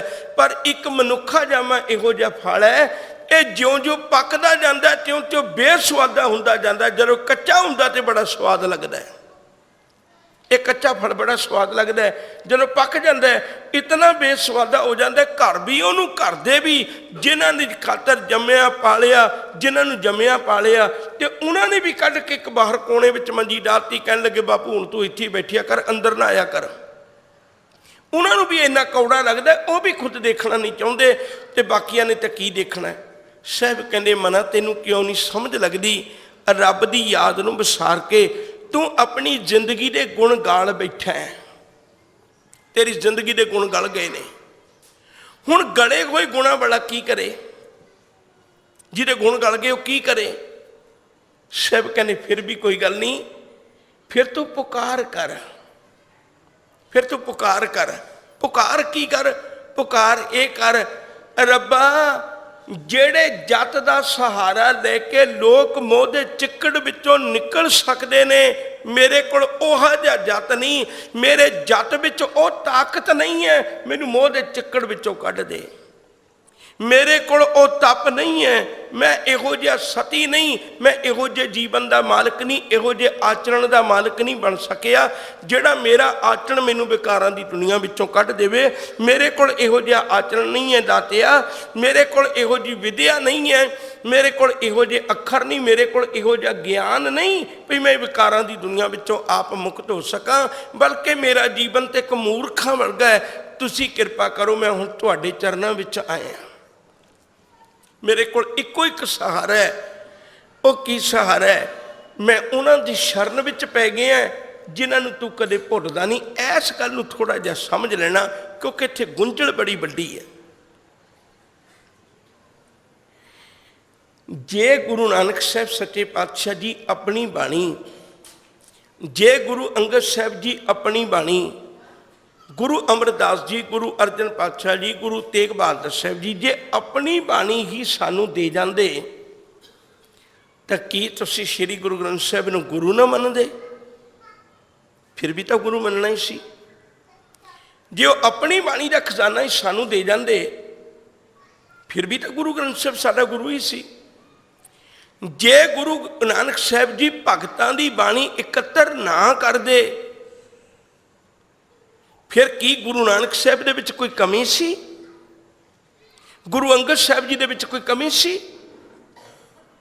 आ जिहड़े लोग प्रणवत नानक तिनकी शरणा जिन तू नाही विसरिया, जिहड़े लोग इन्हां पंक्तियां दा सहारा लैके अजोकी जिंदगी नाल जोड़ दिंदे ने, मेरा जी करदा मैं कहां सतगुरु गुरु नानक साहब जी तुसी पहले ही 15 भगत श्री गुरु ग्रंथ साहब जी की बाणी विच बिठा के ਉਹ सानू दे दिते ने, जिन्होंने एक पल भी कदे रब नहीं भुलिया, तो सानू उन्हां दी शरण विच पैण दी लोड़ है। सानू श्री गुरु ग्रंथ साहब की शरण विच पैण दी लोड़ है, सानू उन्हां दी शरण विच पैण दी लोड़ नहीं। एक बेनती अज होर कहण दी कोशिश कर रहे हैं। गुरु साहब की बाणी विच बड़े ऐसे बचन आउंदे ने, बार बार जिक्र आवेगा भई नगोरे का की हाल है, ਨਿਗੁਰੇ ਦੀ ਜੀਵਨ ਦੇ ਕਿਵੇਂ ਬਰਬਾਦ ਹੋ ਗਿਆ, ਨਿਗੁਰੇ ਨੂੰ ਰੱਬ ਦੇ ਘਰ ਦਾਖਲਾ ਨਹੀਂ ਮਿਲਣਾ। ਇਤਿਹਾਸਕ ਸ਼ਬਦ ਤੁਸੀਂ ਬਹੁਤ ਵਾਰੀ ਪੜ੍ਹਦੇ ਹੋ। ਹੁਣ ਇੱਕ ਸਵਾਲ ਖੜਾ ਹੈ, ਸਤਿਗੁਰੂ ਜੀ ਜੇ ਨਿਗੁਰੇ ਤੋਂ ਬਿਨਾਂ ਐਸਾ ਹਾਲ ਹੈ ਤੇ ਫਿਰ ਮੈਂ ਤੁਹਾਡੇ ਚਰਨਾਂ ਵਿੱਚ ਆ ਕੇ ਆਪਣੇ ਜੀਵਨ ਦੀ ਦਾਤ ਹਾਸਲ ਕਰਾਂ। ਜਿਹੜੇ ਲੋਕ ਅਜੋਕੇ ਨੇ, ਜਿਹੜੇ ਲੋਕ ਅਜੋਕੇ ਨੇ, ਗੁਰਬਾਣੀ ਨੂੰ ਅਜੋਕੀ ਜ਼ਿੰਦਗੀ ਤੇ ਲਾ ਕੇ ਮੈਨੂੰ ਕੁਰਾਹੇ ਪਾ ਰਹੇ ਨੇ, ਤੇ ਮੈਂ ਤੇਰੇ ਚਰਨਾਂ ਵਿੱਚ ਇੱਕ ਬੇਨਤੀ ਕਰਨਾ ਹੈ, ਉਹ ਮੇਰਾ ਦਿਆ ਦਾਤਿਆ, ਤੂੰ ਇੱਕ ਸਮਰੱਥ ਗੁਰੂ, ਤੈਨੂੰ ਨਹੀਂ ਪਤਾ ਵੀ ਮੈਨੂੰ ਕੀ ਚਾਹੀਦਾ, ਤੈਨੂੰ ਨਹੀਂ ਪਤਾ ਮੈਨੂੰ ਕੀ ਚਾਹੀਦਾ। ਜੇ ਤੈਨੂੰ ਪਤਾ ਹੈ ਮੈਨੂੰ ਕੀ ਚਾਹੀਦਾ ਤੇ ਤੂੰ ਸਤ ਸੰਗਤ ਮੈਨੂੰ ਦੇ ਕੇ ਗਿਆ। ਤੂੰ ਰੱਬੀ ਬਾਣੀ ਵਿੱਚੋਂ ਸਾਰੇ ਭਗਤ, ਰੱਬੀ ਬਾਣੀ ਵਿੱਚੋਂ ਸਿੱਖ, ਰੱਬੀ ਬਾਣੀ ਵਿੱਚੋਂ ਪਵਿੱਤਰ ਆਤਮਾਵਾਂ ਦੀ ਬਾਣੀ ਰੱਖ ਕੇ ਚੱਲੇ ਆ, ਤਾਂ ਕਿ ਜੇ ਮੈਨੂੰ ਕਦੇ ਲਾਲਸਾ ਪੈਦਾ ਹੋਵੇ ਮੈਂ ਉਹਨਾਂ ਦੀ ਸ਼ਰਨ ਵਿੱਚ ਪਾਵਾਂ ਜਿਨ੍ਹਾਂ ਨੂੰ ਤੂੰ ਕਦੇ ਨਹੀਂ ਭੁੱਲਦਾ।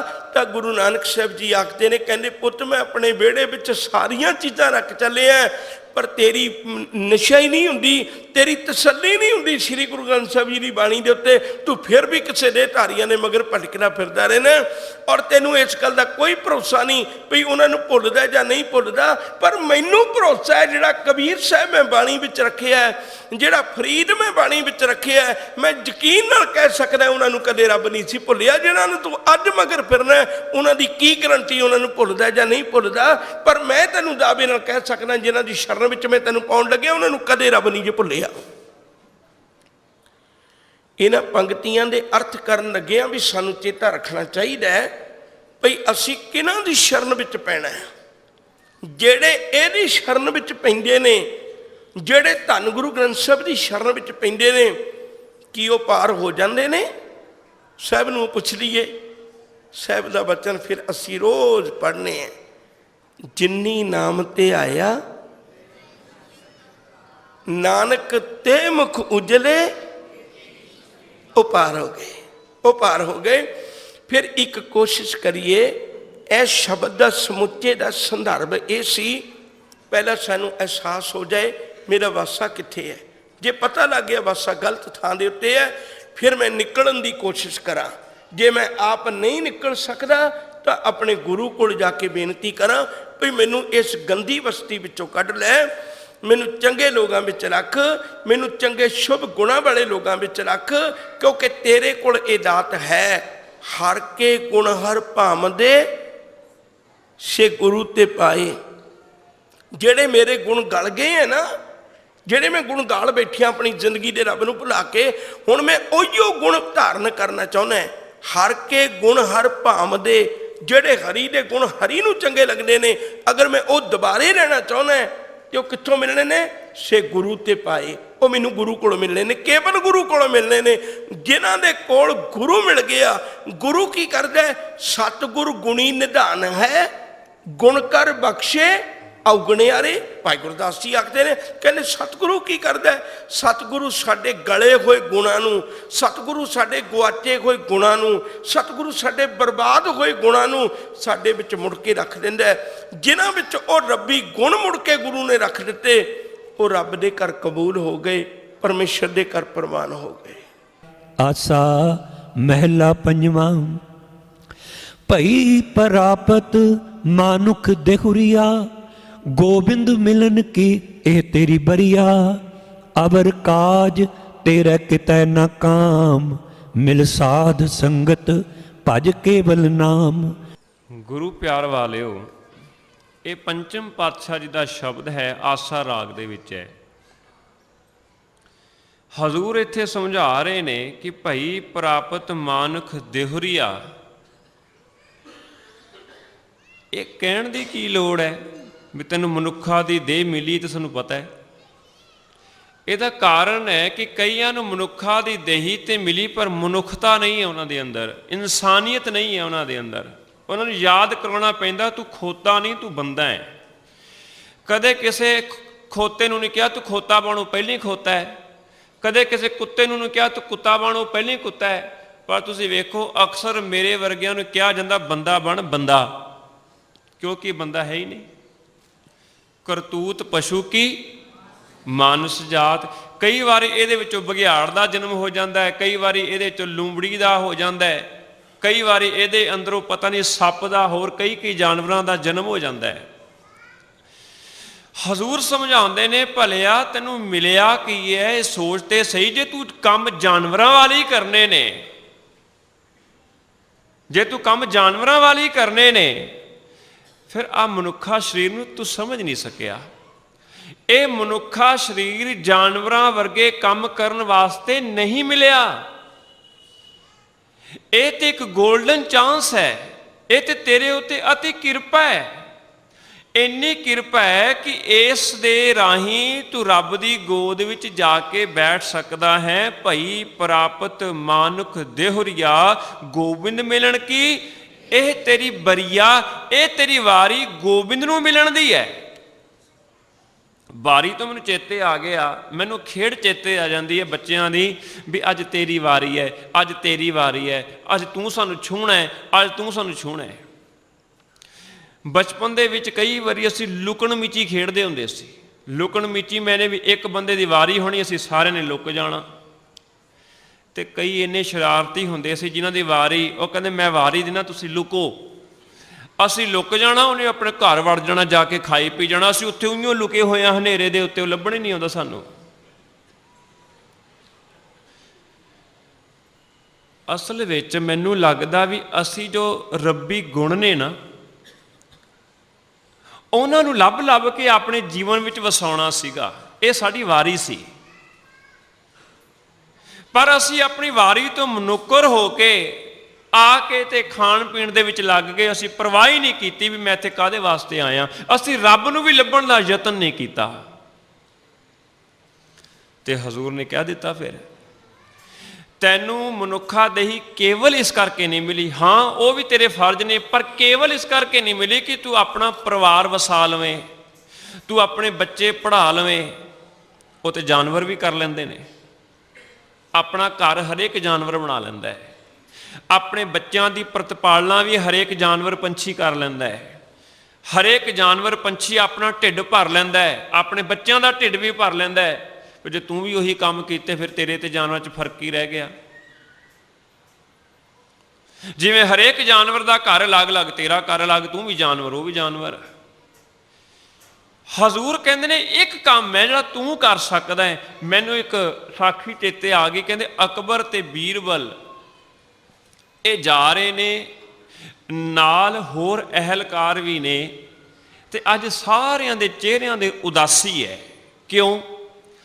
ਕਿਉਂਕਿ ਕਾਲ ਪੈ ਗਿਆ ਹੈ, ਦੇਸ਼ ਵਿੱਚ ਕਾਲ ਪੈ ਗਿਆ। ਉਹਦਾ ਕਾਰਨ ਹੈ ਮੀਂਹ ਨਹੀਂ ਪਏ, ਸੋਕਾ ਪੈ ਗਿਆ, ਸੋਕਾ ਪੈ ਗਿਆ, ਬਿਮਾਰੀਆਂ ਫੈਲ ਗਈਆਂ, ਲਾਸ਼ਾਂ ਦੇ ਨਾਲ ਆਲੇ ਦੁਆਲੇ ਦਾ ਮਾਹੌਲ ਨਜ਼ਰ ਆਉਂਦਾ ਹੈ। ਸਾਰਿਆਂ ਦੇ ਚਿਹਰੇ ਗੰਭੀਰ ਨੇ।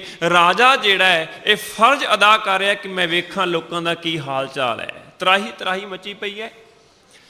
ਪਤਾ ਨਹੀਂ ਅਕਬਰ ਦੇ ਮਨ ਵਿੱਚ ਕੀ ਆਇਆ, ਕਹਿਣ ਲੱਗਾ ਅੱਛਾ ਇਹ ਦੱਸੋ 12 ਵਿੱਚੋਂ 2 ਕੱਢੇ, ਬਾਕੀ ਕਿੰਨੇ ਬਚੇ? ਅਹਿਲਕਾਰ ਕਹਿੰਦੇ ਦੱਸੋ ਇਹ ਕੈਸਾ ਰਾਜਾ ਹੈ, ਇਹਦਾ ਦਿਮਾਗ ਸੈੱਟ ਹੈ ਵੀ ਐਸੇ ਹਾਲਾਤਾਂ ਵਿੱਚ ਇਹ ਸੜਿਆ ਜਿਹਾ ਸਵਾਲ ਇਹਨੂੰ ਸੁੱਝਦਾ ਹੈ? ਪਰ ਰਾਜਾ ਸੀ, ਜਵਾਬ ਦੇਣਾ ਪਿਆ। ਇੱਕ ਨੇ ਕਿਹਾ ਜੀ ਰਾਜਨ 12 ਵਿੱਚੋਂ 2 ਕੱਢੇ, ਬਾਕੀ ਬਚੇ 10। ਦੂਜੇ ਨੂੰ ਪੁੱਛਿਆ, ਉਹਨੇ ਵੀ ਕਿਹਾ 10। ਤੀਜੇ ਨੂੰ ਪੁੱਛਿਆ, ਉਹਨੇ ਵੀ ਕਿਹਾ 10। ਆ ਗਈ ਵਾਰੀ ਬੀਰਬਲ ਦੀ। ਬੀਰਬਲ ਸੋਚਦਾ ਹੈ, ਕਹਿੰਦਾ ਕੋਈ ਨਾ ਕੋਈ ਕਹਾਣੀ ਜ਼ਰੂਰ ਹੈ। ਜੇ ਨਾ ਹੁੰਦੀ ਤੇ ਪਹਿਲੇ ਆਨਸਰ ਤੇ ਚੁੱਪ ਕਰ ਜਾਣਾ ਸੀ। ਇਹਨੇ ਬਾਕੀਆਂ ਨੂੰ ਵੀ ਪੁੱਛ ਰਿਹਾ ਇਹ। ਉਹ ਸੋਚਦਾ ਤੇ ਸੋਚ ਕੇ ਜਵਾਬ ਦਿੰਦਾ ਹੈ, ਕਹਿੰਦਾ ਰਾਜਨ 12 ਵਿੱਚੋਂ 2 ਕੱਢੀਏ, ਬਾਕੀ ਕੁਝ ਵੀ ਨਹੀਂ ਬਚਦਾ, 0। ਸਾਰੇ ਹੱਸਣ ਲੱਗ ਪਏ ਵੀ ਬੜਾ ਦਿਮਾਗ ਸੀ ਇਹਦਾ, ਇਹਨੂੰ ਤਾਂ ਕੁਝ ਵੀ ਨਹੀਂ ਆਉਂਦਾ। ਪਰ ਰਾਜੇ ਨੇ ਰੋਕ ਦਿੱਤਾ, ਕਹਿਣ ਲੱਗਾ ਨਹੀਂ, ਇਹਦਾ ਜਵਾਬ ਸਹੀ ਹੈ। 12 ਮਹੀਨਿਆਂ ਵਿੱਚੋਂ 2 ਸਾਉਣ ਤੇ ਭਾਦੋਂ ਦੇ ਮਹੀਨੇ ਕੱਢ ਦਿੱਤੇ ਜਾਣ ਨਾ, ਜਿਹਦੇ ਵਿੱਚ ਮੀਂਹ ਪੈਂਦਾ ਹੈ, ਉਹ ਕੱਢ ਦਿੱਤੇ ਜਾਣ 12 ਮਹੀਨਿਆਂ ਵਿੱਚੋਂ 2 ਮਹੀਨੇ, ਤੇ ਬਾਕੀ ਕੁਝ ਵੀ ਨਹੀਂ ਬਚਦਾ। ਬਾਕੀ ਆ ਮੌਤ ਬਚਦੀ ਹੈ ਜੋ ਤੁਹਾਡੇ ਸਾਹਮਣੇ ਹੈ। ਉਹ 2 ਮਹੀਨੇ ਬੜੇ ਜ਼ਰੂਰੀ ਨੇ। ਮੀਂਹ ਪਏਗਾ, ਫਸਲ ਹੋਏਗੀ, ਧਰਤੀ 'ਚ ਪਾਣੀ ਜਾਏਗਾ। ਉਹ ਭਲਿਓ, ਉਹ ਤੇ 12 ਚੋਂ 2 ਕੱਢ ਦਈਏ, ਬਾਕੀ ਕੁਝ ਨਹੀਂ ਨਾ ਬਚਦਾ। ਇੱਥੇ ਜੇ ਇੱਕ ਮਨੌਤ ਹੈ, 84 ਲੱਖ ਜੂਨਾਂ ਨੇ, 84 ਲੱਖ ਜੂਨਾਂ ਵਿੱਚੋਂ ਇੱਕ ਮਨੁੱਖ ਜੂਨ ਕੱਢ ਦਈਏ, ਬਾਕੀ ਕੁਝ ਵੀ ਨਹੀਂ ਜੇ ਬਚਦਾ, ਕਿਉਂਕਿ ਮੀਂਹ ਇਸੇ ਜੂਨ 'ਚ ਪੈਣਾ ਹੈ। ਰੱਬ ਦੀ ਕਿਰਪਾ ਦਾ ਮੀਂਹ ਜਿਹੜਾ ਹੈ ਨਾ ਇਸੇ ਜੂਨ ਤੇ ਪੈਣਾ, ਬਾਕੀ ਧਰਤੀ ਤੇ ਬੰਜਰ ਧਰਤੀਆਂ ਨੇ। ਜਾਓ ਇੱਕ ਮੱਝ ਖੋਲ ਕੇ ਲਿਆਓ, ਇੱਥੇ ਬੰਨ੍ਹ ਦੋ ਲਿਆ ਕੇ ਪਿੱਲਰ ਦੇ ਨਾਲ, ਸੁਣਾਓ ਉਹਨੂੰ ਸੁਖਮਨੀ ਸਾਹਿਬ ਦਾ ਪਾਠ ਤੇ ਜਪਜੀ ਸਾਹਿਬ ਦਾ ਪਾਠ। ਉਹਨੂੰ ਕੀ ਪਤਾ ਹੈ? ਉਹਨੂੰ ਕੀ ਪਤਾ ਹੈ? ਪਰ ਜੇ ਮਨੁੱਖ ਹੋਏਗਾ ਨਾ, ਇਹ ਗੁਰਬਾਣੀ ਗੁਰੂ ਦੀ ਕਿਰਪਾ ਨੂੰ ਪ੍ਰਾਪਤ ਕਰ ਸਕਦਾ ਹੈ। ਬਾਕੀ ਧਰਤੀਆਂ ਬੰਜਰ ਧਰਤੀਆਂ ਨੇ, ਪਰ ਬੰਦਿਆ ਤੈਨੂੰ ਐਸੀ ਧਰਤੀ ਮਿਲੀ, ਤੇਰੇ ਕੋਲ ਖੇਤ ਹੈ ਇੱਕ। ਹਜ਼ੂਰ ਸਾਨੂੰ ਸਮਝਾਉਂਦੇ ਨੇ, ਮਨ ਹਾਲੀ ਕਿਰਸਾਣੀ ਕਰਨੀ, ਸ਼ਰਮ ਪਾਣੀ ਤਨ ਖੇਤ। ਤੇ ਚ ਕਰਨਾ ਕੀ ਹੈ? ਨਾਮ ਬੀਜ। ਇਹਦੇ ਵਿੱਚ ਨਾਮ ਬੀਜਣਾ ਹੈ। ਅਸੀਂ ਇਸ ਖੇਤ ਦਾ ਖਿਆਲ ਨਹੀਂ ਰੱਖਿਆ, ਅਸੀਂ ਤੇ ਉਪਜਾਊ ਧਰਤੀ ਨੂੰ ਇਸਤੇਮਾਲ ਨਹੀਂ ਕਰ ਸਕੇ। ਪਰ ਬੀਜ ਤਾਂ ਬੀਜਿਆ ਜਾਏਗਾ, ਪ੍ਰਫੁੱਲਤ ਤਾਂ ਹੋਏਗਾ ਜੇ ਮੀਂਹ ਪਏਗਾ। ਮੀਂਹ ਪਾਉਣ ਵਾਸਤੇ ਬੱਦਲ ਚਾਹੀਦੇ ਨੇ। ਬੱਦਲ ਹੈ ਸਾਡੇ ਕੋਲ। ਜਿਵੇਂ ਕਹਿੰਦੇ ਨਾ ਪੁਰਾਣੇ ਸਮੇਂ 'ਚ ਇੱਕ ਮਨੌਤ ਹੈ, ਕਹਿੰਦੇ ਮਲ੍ਹਾਰ ਰਾਗ ਗਾਉਂਦੇ ਸਨ ਤੇ ਮੀਂਹ ਪੈ ਜਾਂਦਾ ਸੀ। ਖਬਰੇ ਹੁੰਦਾ ਸੀ ਕਿ ਨਹੀਂ ਹੁੰਦਾ ਸੀ, ਮੈਂ ਉਦਾਹਰਨ ਦੇ ਰਿਹਾ। ਕਹਿੰਦੇ ਤਾਨਸੈਨ ਗਾਉਂਦਾ ਸੀ ਤੇ ਮੀਂਹ ਪੈ ਜਾਂਦਾ ਸੀ। ਐ ਬੰਦਿਆ ਤੂੰ ਵੀ ਗਾ, ਤੂੰ ਵੀ ਆਵਾਜ਼ ਮਾਰ, ਤੂੰ ਵੀ ਬੱਦਲ ਨੂੰ ਆਵਾਜ਼ ਮਾਰ। ਜੇ ਤੂੰ ਬੱਦਲ ਨੂੰ ਆਵਾਜ਼ ਮਾਰੇਗਾ ਨਾ, ਤੇਰੇ ਉੱਤੇ ਵੀ ਮੀਂਹ ਪਏਗਾ। ਹੁਣ ਕਿਹੜਾ ਬੱਦਲ ਹੈ, ਕਿਵੇਂ ਆਵਾਜ਼ ਮਾਰੀਏ? ਚਲੋ ਅਸੀਂ ਕੋਸ਼ਿਸ਼ ਕਰਦੇ ਹਾਂ। ਹਜ਼ੂਰ ਨੇ ਸਾਨੂੰ ਜਾਚ ਸਿਖਾਈ, ਬਰਸੋ ਕਿਰਪਾ ਧਾਰ, ਬਰਸੋ ਕਿਰਪਾ ਧਾਰ, ਬਰਸੋ ਕਿਰਪਾ, ਬਰਸੋ ਕਿਰਪਾ ਧਾਰ। ਐਸੀਆਂ ਪੰਕਤੀਆਂ ਸਾਨੂੰ ਬੋਲਣੀਆਂ ਪੈਣਗੀਆਂ। ਬੱਦਲ ਨੂੰ ਬੁਲਾਉਣਾ ਪਏਗਾ ਜੀ। ਬਰਸ ਮੇਘ ਜੀ ਤਿਲ ਬਿਲਮ ਨਾ ਲਾਓ, ਬਰਸ ਮੇਘ ਜੀ ਤਿਲ ਬਿਲਮ ਨਾ ਲਾਓ, ਬਰਸ ਮੇਘ ਜੀ ਤਿਲ ਬਿਲਮ ਨਾ ਲਾਓ, ਬਰਸ ਮੇਘ ਜੀ ਤਿਲ ਬਿਲਮ ਨਾ ਲਾਓ। ਇਹ ਕਿਹੜਾ ਮੇਘ ਹੈ ਜਿਹਨੂੰ ਆਵਾਜ਼ ਮਾਰੀ ਜਾ ਰਹੀ ਹੈ? ਇਹ ਹੈ ਗੁਰੂ ਰੂਪੀ ਬੱਦਲ। ਇਹ ਤੇ ਮੇਘ ਦਾ ਅਰਥ ਹੈ ਗੁਰੂ। ਐ ਗੁਰੂ ਰੂਪੀ ਬੱਦਲ ਤੂੰ ਵਸ ਮੇਰੇ ਉੱਤੇ, ਕਿਉਂਕਿ ਅੱਜ ਤੇ ਉਪਜਾਈ ਧਰਤੀ ਮਿਲੀ ਹੈ। ਪਤਾ ਨਹੀਂ ਕੱਛੂ ਬਿੱਲੇ ਜੇ ਬਣ ਜਾਂਦੇ, ਪਤਾ ਨਹੀਂ ਉੱਤੇ ਕੀ ਹੋਣਾ ਸੀਗਾ। ਪਰ ਆ ਉਪਜਾਊ ਧਰਤੀ ਮਿਲੀ ਮੇਰਿਆ ਮਾਲਕਾ, ਤੂੰ ਵਸ ਮੇਰੇ ਉੱਤੇ। ਉਹ ਬੱਦਲ ਵਸਦਾ, ਉਹਦੇ ਵਿੱਚੋਂ ਡਿੱਗਦਾ ਪਾਣੀ। ਜਦੋਂ ਗੁਰੂ ਰੂਪੀ ਬੱਦਲ ਵਸਦਾ ਫਿਰ ਕੀ ਹੁੰਦਾ? ਚਿਮ ਚਿਮ ਵਰਸੈ ਅੰਮ੍ਰਿਤ ਧਾਰਾ, ਚਿਮ ਚਿਮ ਵਰਸੈ ਅੰਮ੍ਰਿਤ ਧਾਰਾ, ਚਿਮ ਚਿਮ ਵਰਸੈ ਅੰਮ੍ਰਿਤ ਧਾਰਾ, ਚਿਮ ਚਿਮ ਵਰਸੈ ਅੰਮ੍ਰਿਤ ਧਾਰਾ। ਇਹਦੇ ਵਿੱਚੋਂ ਅੰਮ੍ਰਿਤ ਹੁੰਦਾ ਹੈ, ਪਰ ਅਸੀਂ ਭੁੱਲ ਗਏ। ਅਸੀਂ ਭੁੱਲ ਗਏ ਨਾ, ਅਸੀਂ ਗੁਰੂ ਨੂੰ ਆਵਾਜ਼ ਮਾਰੀ, ਨਾ ਅੰਮ੍ਰਿਤ ਦੇ ਨਾਲ ਆਪਣਾ ਸੰਬੰਧ ਜੋੜਿਆ, ਨਾ ਸਮਝ ਸਕੇ ਕਿ ਸਾਡੇ ਕੋਲ ਉਪਜਾਊ ਧਰਤੀ ਹੈ, ਅਸੀਂ ਲਾਹਾ ਲੈਣਾ ਹੈ, ਨਾ ਸਮਝ ਸਕੇ ਦੇ ਵਿੱਚ ਨਾਮ ਦਾ ਬੀਜ ਬੁੱਝਣਾ ਹੈ। ਧੰਨ ਗੁਰੂ ਅਰਜਨ ਸਾਹਿਬ ਜੀ ਸਾਨੂੰ ਚੇਤਾ ਕਰਾਉਂਦੇ ਨੇ, ਭਲਿਆ ਭਈ ਪ੍ਰਾਪਤ ਮਾਨੁਖ ਦੇਹੁਰੀਆ। ਤੈਨੂੰ ਮਨੁੱਖਾਂ ਦੀ ਸੋਹਣੀ ਦੇਹ ਮਿਲੀ, ਤੈਨੂੰ ਸੋਹਣਾ ਮਨੁੱਖੀ ਸਰੀਰ ਮਿਲਿਆ, ਚੇਤੇ ਰੱਖ ਗੋਬਿੰਦ ਮਿਲਣ ਕੀ ਇਹ ਤੇਰੀ ਬਰੀਆ। ਇਹ ਤੈਨੂੰ ਵਾਰੀ ਮਿਲੀ ਹੈ ਰੱਬ ਨੂੰ ਮਿਲਣ ਦਾ, ਤੇਰੇ ਲਈ ਇਹੀ ਮੌਕਾ ਹੈ, ਇਹੀ ਮੌਕਾ ਹੈ। ਅਵਰ ਕਾਜ ਤੇਰੇ ਕਿਤੇ ਨਾ ਕਾਮ, ਕੰਮ ਤੇ ਅਸੀਂ ਬੜੇ ਕੀਤੇ। ਮੈਂ ਕਈ ਵਾਰ ਸੋਚਦਾ ਕਿ ਬੰਦਾ ਜਾਏ ਮਰਨ ਤੋਂ ਬਾਅਦ ਰੱਬ ਦੇ ਕੋਲ ਪਹੁੰਚ ਗਿਆ ਤੇ ਰੱਬ ਕਹਿੰਦਾ ਹਾਂ ਵੀ ਆ ਗਏ ਆ, ਹਾਂ ਜੀ ਪਾਤਸ਼ਾਹ ਆ ਗਏ ਆ, ਚੰਗਾ ਫਿਰ ਬੈਠ ਤੇ ਨਾਲ ਹਿਸਾਬ ਕਿਤਾਬ ਕਰ ਲਈਏ। ਮੇਰੇ ਵਰਗਾ ਬੰਦਾ ਕਹੇਗਾ ਰੱਬ ਜੀ ਨਾਲ ਕਿਹੜਾ ਹਿਸਾਬ ਕਿਤਾਬ, ਮੈਂ ਕੀ ਲਿਆ ਰੱਬ ਕੋਲੋਂ ਕਦੇ?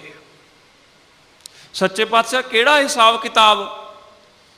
ਤੇ ਰੱਬ ਜੀ ਕਹਿ ਦੇਣ 60 ਸਾਲ ਦੀ ਤੇਰੀ ਉਮਰ, ਘੱਟੋ ਘੱਟ 60 ਕਣਕ ਦੀਆਂ ਬੋਰੀਆਂ ਤੇ ਤੂੰ ਖਾ ਗਿਆ ਹੋਏਗਾ। ਇੱਕ ਸਾਲ ਵਿੱਚ ਬੰਦਾ ਇੱਕ ਕਣਕ ਦੀ ਬੋਰੀ ਖਾ ਜਾਂਦਾ ਹੈ। 60 ਤੂੰ ਕਣਕ ਦੀਆਂ ਬੋਰੀਆਂ ਖਾ ਗਿਆ ਹੋਵੇਗਾ, 30 ਬੋਰੀਆਂ ਤੂੰ ਚੌਲਾਂ ਦੀਆਂ ਅੰਦਰ ਸਿੱਟ ਗਿਆ ਹੋਵੇਗਾ, ਕਿੰਨੀ ਤੂੰ ਸਬਜ਼ੀ ਖਾ ਗਿਆ ਹੋਵੇਗਾ, ਕਿੰਨਾ ਤੂੰ ਪਾਣੀ ਪੀ ਗਿਆ ਹੋਵੇਗਾ, ਕਿੰਨੀ ਤੂੰ ਹਵਾ ਮਾਣੀ ਹੋਏਗੀ, ਕਿੰਨੀ ਤੂੰ ਸੂਰਜ ਦੀ ਰੋਸ਼ਨੀ ਮਾਣੀ, ਕਿੰਨੀ ਤੂੰ ਧਰਤੀ ਲਤਾੜੀ। ਸ਼ਰਮ ਆਉਣੀ ਚਾਹੀਦੀ ਤੈਨੂੰ ਇਹ ਕਹਿਣ ਲੱਗਿਆ ਕਿ ਕਿਹੜਾ ਹਿਸਾਬ ਕਿਤਾਬ। ਤੂੰ ਤਾਂ ਬਿਲਕੁਲ ਹੀ ਮੁੱਕਰ ਗਿਆ, ਜਿਵੇਂ ਤੈਨੂੰ ਕੁਝ ਦਿੱਤਾ ਹੀ ਨਹੀਂ। ਮੈਂ ਬੈਠ ਇੱਥੇ ਕੋਈ ਹਿਸਾਬ ਕਿਤਾਬ ਕਰ ਲਈਏ।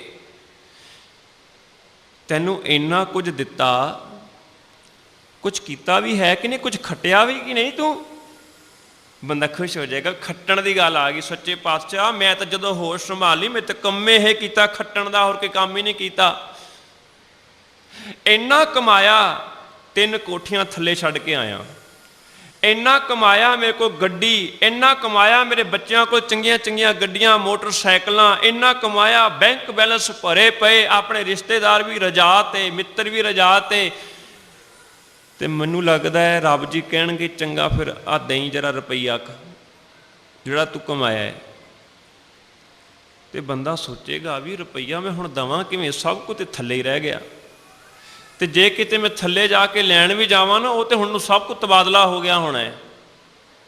ਫਟਾਫਟ ਅੰਗੂਠੇ ਅੰਗਾਠੇ ਲੱਗੇ ਹੋਣੇ, ਕਬਜ਼ਾ ਹੋ ਗਿਆ ਹੋਣਾ। ਕਿਉਂਕਿ ਗੁਰਬਾਣੀ ਕਹਿੰਦੀ ਹੈ ਖਸਮ ਮਰੈ ਤੋ ਨਾਰ ਨਾ ਰੋਵੈ, ਉਸ ਰਖਵਾਰੋ ਓਰੋ ਹੋਵੇ। ਜਦੋਂ ਖਸਮ ਮਰ ਜਾਏ ਨਾਰ ਰੋਂਦੀ ਨਹੀਂ। ਇਹ ਕਿਹੜੀ, ਇਹ ਮਾਇਆ ਰੂਪੀ ਇਸਤਰੀ ਹੈ। ਮਾਲਕ ਮਰੇ ਸਹੀ, ਮਾਇਆ ਨਹੀਂ ਰੋਂਦੀ। ਜਾ ਤੂੰ ਜਾ, ਤੇਰੇ ਪਿੱਛੇ ਮੈਨੂੰ ਸਾਂਭਣ ਵਾਲੇ ਬਹੁਤ, ਤੇਰੇ ਨਿਆਣਿਆਂ ਨੇ ਲੜ ਲੜ ਕੇ ਜਿੰਨੀ ਕੁ ਚਾਹੀ ਕਿਸ ਨੇ ਉਨੀ ਫੜ ਲੈਣੀ, ਦੂਜੇ ਨੇ ਉਨੀ ਕੁ ਫੜ ਲੈਣੀ, ਮੇਰੇ ਰਖਵਾਰੇ ਬਹੁਤ ਹੈ। ਫਿਰ ਬੰਦਾ ਕਹੇਗਾ ਸੱਚੇ ਪਾਤਸ਼ਾਹ ਮੇਰੇ ਕੋਲ ਹੈ ਤੇ ਕੁਛ ਵੀ ਨਹੀਂ ਦੇਣ ਵਾਸਤੇ। ਤੇ ਫਿਰ ਉਦੋਂ ਮਾਲਕ ਇਹ ਪੰਕਤੀ ਪੜ੍ਹ ਦੇਣਗੇ। ਉਦੋਂ ਕਿਉਂ ਸੁੱਤਾ ਰਿਹਾ ਜਦੋਂ ਧੰਨ ਗੁਰੂ ਅਰਜਨ ਸਾਹਿਬ ਜੀ ਤੈਨੂੰ ਕਹਿੰਦੇ ਰਹੇ ਅਵਰ ਕਾਜ ਤੇਰਾ ਕਿਤੇ ਨਾ ਕਾਮ, ਮਿਲ ਸਾਧ ਸੰਗਤ ਭਜ ਕੇਵਲ ਨਾਮ। ਇਹ ਦੱਸ ਤੂੰ ਸਤਸੰਗਤ ਕਿੰਨੀ ਕੀਤੀ, ਉਸ ਸਤਸੰਗਤ ਵਿੱਚ ਜਾ ਕੇ ਰੱਬ ਦਾ ਨਾਮ ਕਿੰਨਾ ਕੁ ਜਪਿਆ। ਮੈਂ ਤੇ ਉਹ ਮੰਗਦਾ ਤੇਰੇ ਕੋਲ, ਜੇ ਕੁਝ ਹੈ ਤੇ ਦਿਖਾ। ਉਸ ਵੇਲੇ ਤੇ ਉਸ ਵੱਲੋਂ ਤੇ ਸਾਡਾ ਕੰਮ ਜ਼ੀਰੋ ਹੀ ਹੈ। ਹਜ਼ੂਰ ਇੱਥੇ ਸਾਨੂੰ ਸਮਝਾ ਰਹੇ ਹਨ, ਭਲਿਆ ਦੇਖ ਜੇ ਤੂੰ ਰੱਬ ਨੂੰ ਮਿਲਣ ਲਈ ਕੋਈ ਉਦਮ ਨਾ ਕੀਤਾ ਨਾ, ਫਿਰ ਹੋਰ ਸਾਰੇ ਕੰਮ ਤੇਰੇ ਆਪਣੇ ਕਿਸੇ ਵੀ ਅਰਥ ਨਹੀਂ, ਕਿਸੇ ਵੀ ਅਰਥ ਨਹੀਂ। ਤੇਰੀ ਚੰਗੀ ਸਿਹਤ ਹੋਵੇ, ਤੇਰਾ ਚੰਗਾ ਪਰਿਵਾਰ ਹੋਵੇ, ਤੇਰਾ ਚੰਗਾ ਰਸੂਖ ਹੋਵੇ, ਤੂੰ ਧਨਵਾਨ ਹੋਵੇ, ਕਿਸੇ ਵੀ ਕੰਮ ਨਹੀਂ। ਔਰ ਇਹਦੇ ਨਾਲ ਦੂਜਾ ਪੱਖ ਵੀ ਵੇਖ ਲਿਓ, ਜੇ ਰੱਬ ਦੇ ਨਾਮ ਤੋਂ ਇਲਾਵਾ ਹੋਰ ਬੜੇ ਕਰਮ ਕਾਂਡ ਕੀਤੇ ਉਹ ਵੀ ਕਿਸੇ ਲੇਖੇ ਕੋਈ ਨਹੀਂ, ਕਿਉਂਕਿ ਕੇਵਲ ਨਾਮ ਦੀ ਗੱਲ ਚੱਲ ਰਹੀ ਹੈ। ਹਜ਼ੂਰ ਕਹਿੰਦੇ ਨੇ ਸਾਰੇ ਕੰਮ ਤੇਰੇ ਕਿਸੇ ਵੀ ਅਰਥ ਨਹੀਂ। ਇਸ ਵਾਸਤੇ ਸਤਸੰਗਤ ਵਿੱਚ ਮਿਲ ਕੇ ਬੈਠਿਆ ਕਰ ਤੇ ਉੱਥੇ ਬੈਠ ਕੇ ਕੇਵਲ ਪ੍ਰਭੂ ਦਾ ਨਾਮ ਜਪਿਆ ਕਰ। ਮਿਲ ਸਾਧ ਸੰਗਤ ਭਜ। ਭੈਣ ਜੀ ਤੇ ਸੂਟ ਕਿਹੜਾ ਪਾਇਆ ਹੈ? ਸੰਗਤ ਵਿੱਚ ਬੈਠੇ ਕਿ ਤੇ ਖਰੀਦਦਾਰੀ ਕਰ ਰਹੇ ਹਾਂ ਅਸੀਂ ਲੋਕ? ਅਸੀਂ ਕਈ ਵਾਰੀ ਆਪਣੀ ਬਿਰਤੀ ਤੇ ਉਖਾੜੀ ਹੁੰਦੀ, ਨਾਲ ਦੀ ਵੀ ਬਿਰਤੀ ਉਖਾੜ ਦਿੰਦੇ ਹਾਂ। ਸਤਸੰਗਤ ਵਿੱਚ ਆ ਕੇ ਵੀ ਅਸੀਂ ਕੇਵਲ ਨਾਮ ਦੇ ਨਾਲ ਨਹੀਂ ਜੁੜਦੇ। ਉੱਥੇ ਵੀ ਆ ਕੇ ਕੋਈ ਆਪਣੀ ਪ੍ਰਧਾਨਗੀ ਦੇ ਨਾਲ ਜੁੜ ਜਾਂਦਾ ਹੈ, ਉੱਥੇ ਆ ਕੇ ਵੀ ਕੋਈ ਆਪਣੇ ਸੈਕਟਰੀ ਪੁਣੇ ਨਾਲ ਜੁੜ ਜਾਂਦਾ ਹੈ, ਉੱਥੇ ਆ ਕੇ ਕੋਈ ਆਪਣੇ ਕਥਾਵਾਚਕ ਦੇ ਰੂਪ ਵਿੱਚ ਜੁੜ ਜਾਂਦਾ ਹੈ, ਉੱਥੇ ਆ ਕੇ ਕੋਈ ਕੀਰਤਨੀਆਂ ਆਪਣੇ ਆਪ ਨੂੰ ਅਖਵਾਉਣ ਦੇ ਲਈ ਜੁੜ ਜਾਂਦਾ ਹੈ, ਉੱਥੇ ਆ ਕੇ ਆਪਣੇ ਨੂੰ ਮੋਹਰੀ ਹੋ ਕੇ ਸਤਸੰਗਤ ਦੇ ਰੂਪ ਵਿੱਚ ਵਿਖਾਉਣ ਵਿੱਚ ਜੁੜ ਜਾਂਦਾ ਹੈ। ਨਾਮ ਕੋਈ ਵੀ ਨਹੀਂ ਜਪਦਾ ਨਾ। ਇੱਥੇ ਸਾਰਾ ਕੁਝ ਨਾ, ਜਿੱਥੇ ਅਸੀਂ ਜੋੜੇ ਲਾ ਕੇ ਆਉਂਦੇ ਹਾਂ, ਆਪਣਾ ਮਾਣ ਅਹੰਕਾਰ ਵੀ ਉੱਥੇ ਹੀ ਲਾ ਦੇਣਾ ਚਾਹੀਦਾ ਹੈ, ਉੱਥੇ ਲਾ ਦੇਣਾ ਚਾਹੀਦਾ ਹੈ। ਇੱਥੇ ਕੇਵਲ ਸੇਵਕ ਬਣ ਕੇ ਆਉਣਾ ਚਾਹੀਦਾ ਹੈ। ਕੇਵਲ ਤੇ ਕੇਵਲ ਰੱਬ ਦਾ ਨਾਮ ਭਜਨ ਬੰਦਗੀ ਜਿਹੜੀ ਹੈ ਉਹ ਕਰਨੀ ਚਾਹੀਦੀ ਹੈ। ਹਜ਼ੂਰ ਨੇ ਕੇਵਲ ਸ਼ਬਦ ਵਰਤਿਆ, ਸਾਧ ਸੰਗਤ ਵਿੱਚ ਮਿਲ ਬੈਠਿਆ ਕਰ ਤੇ ਕੇਵਲ ਰੱਬ ਦਾ ਨਾਮ ਸਿਮਰਿਆ ਕਰ। ਭਾਵ ਤਦੋਂ ਹੀ ਲਾਭ ਹੈ ਸਤ ਸੰਗਤ 'ਚ ਬੈਠਣ ਦਾ ਜੇ ਉੱਥੇ ਰੱਬ ਦੀ ਸਿਫਤ ਸਲਾਹ ਦੇ ਨਾਲ ਜੁੜ ਜਾਏ। ਇਸ ਮੁਬਾਰਕ ਬਚਨ ਦੀਆਂ ਜਿਹੜੀਆਂ ਪੰਕਤੀਆਂ ਆਪਾਂ ਵਿਚਾਰ ਕਰ ਰਹੇ ਹਾਂ, ਉਹਦੇ ਵਿੱਚ 3 ਗੱਲਾਂ ਬਹੁਤ ਕੀਮਤੀ ਆਈਆਂ ਨੇ ਤੇ ਤਿੰਨੇ ਗੱਲਾਂ ਨੂੰ ਸਮਝਣਾ ਵੀ ਬਹੁਤ ਜ਼ਰੂਰੀ ਹੈ। ਪਹਿਲੀ ਗੱਲ ਕਿ ਬਾਕੀ ਦੇਹੀਆਂ ਜਿਹੜੀਆਂ ਦਿੱਤੀਆਂ ਨੇ, ਸਾਰੇ ਸੰਸਾਰ ਕੋਲ ਕਿਸੇ ਨਾ ਕਿਸੇ ਰੂਪ 'ਚ ਦੇਹੀ ਤਾਂ ਹੈ ਹੀ ਹੈ ਨਾ, ਉਹ ਰੱਬ ਨੇ ਨਹੀਂ ਦਿੱਤੀਆਂ, ਉਹ ਵੀ ਤਾਂ ਰੱਬ ਨੇ ਹੀ ਦਿੱਤੀਆਂ ਨੇ ਨਾ। ਤੇ ਫਿਰ ਮਨੁੱਖਾ ਜਾਮੇ ਨੂੰ ਕਿਉਂ ਟਾਂਚ ਹੈ, ਬਾਕੀ ਦੇਹੀਆਂ ਨੂੰ ਕਿਉਂ ਟਾਂਚ ਨਹੀਂ? ਕੁੱਤੇ ਨੇ, ਬਿੱਲੇ ਨੇ, ਜਿੰਨੀਆਂ ਮਰਜ਼ੀ ਦੇਹੀਆਂ ਦੀ ਗੱਲ ਕਰ ਲਈਏ, ਕਿਸੇ ਨੂੰ ਟਾਂਚ ਨਹੀਂ ਹੈ। ਟਾਂਚ ਕੇਵਲ ਇੱਕ ਮਨੁੱਖ ਨੂੰ ਹੈ। ਜਿਹੜੀ ਠੋਕਰ ਹੈ ਉਹ ਕੇਵਲ ਮਨੁੱਖ ਨੂੰ ਹੈ, ਬਾਕੀ ਨੂੰ ਨਹੀਂ। ਉਹਦਾ ਕਾਰਨ ਹੈ, ਪਹਿਲਾ ਕਾਰਨ ਤੇ ਹੈ ਵੀ ਉਹਨਾਂ ਦੇ ਜ਼ਿੰਮੇ ਕੋਈ ਜ਼ਿੰਮੇਵਾਰੀ ਨਹੀਂ ਹੈ। ਮਨੁੱਖ ਦੇ ਜ਼ਿੰਮੇ ਜ਼ਿੰਮੇਵਾਰੀ ਹੈ। ਜ਼ਿੰਮੇਵਾਰੀ ਕੀ ਸੀ ਵੀ ਤੂੰ ਹੁਣ ਰੱਬ ਦੇ ਵਿੱਚ ਅਭੇਦ ਹੋਣਾ ਹੈ। ਇਸ ਵੇਲੇ ਮੈਂ ਤੈਨੂੰ ਉਹ ਦਾਤ ਦੇ ਕੇ ਚੱਲਿਆ, ਉਹ ਦਾਤ ਮੈਂ ਤੈਨੂੰ ਦਿੱਤੀ ਹੈ ਜਿਹਦੇ ਨਾਲ ਤੂੰ ਪਰਮੇਸ਼ਰ ਵਿੱਚ ਅਭੇਦ ਹੋ ਸਕਣਾ। ਪਰ ਬੰਦੇ ਨੇ ਸੋਚਿਆ, ਜ਼ਿੰਮੇਵਾਰੀ ਤੋਂ ਇਤਨਾ ਕਿਨਾਰਾ ਕਰ ਲਿਆ, ਇਹ ਮਨੁੱਖ ਬਿਨਾ ਰਿਹਾ। ਸਾਹਿਬ ਦੀ ਬਾਣੀ ਨੂੰ ਪੁੱਛੀਏ, ਇੱਕ ਬੜਾ ਪਿਆਰਾ ਬਚਨ ਆਉਂਦਾ ਹੈ, ਮਾਲਕ ਆਖਦੇ ਨੇ, ਹੁਕਮ ਪਛਾਣੈ ਸੋ ਏਕੋ ਜਾਣੈ, ਬੰਦਾ ਕਹੀਏ ਸੋਈ। ਜਿਹੜਾ ਹੁਕਮ ਨੂੰ ਪਛਾਣਦਾ ਤੇ ਇੱਕ ਰੱਬ ਨੂੰ ਮੰਨਦਾ ਤੇ ਬੰਦਾ ਤੇ ਉਹ ਸੀ ਨਾ। ਹੁਣ ਇਹਨੇ ਸੋਚਿਆ ਵੀ ਮੈਂ ਨਾ ਤੇ ਹੁਕਮ ਪਛਾਣਦਾ, ਨਾ ਮੈਂ ਇੱਕ ਨੂੰ ਮੰਨਦਾ, ਮੈਨੂੰ ਤਾਂ ਕੋਈ ਕਬਰ ਮਸਜਿਦ ਕੋਈ ਕੁਛ ਦਿਖਾ ਦਿਓ, ਮੈਂ ਤਾਂ ਸਭ ਜਗ੍ਹਾ ਤੇ ਮੱਥਾ ਟੇਕੀ ਜਾਂਦਾ, ਮੈਨੂੰ ਤਾਂ ਵਾਸਤੇ ਕੋਈ ਨਹੀਂ।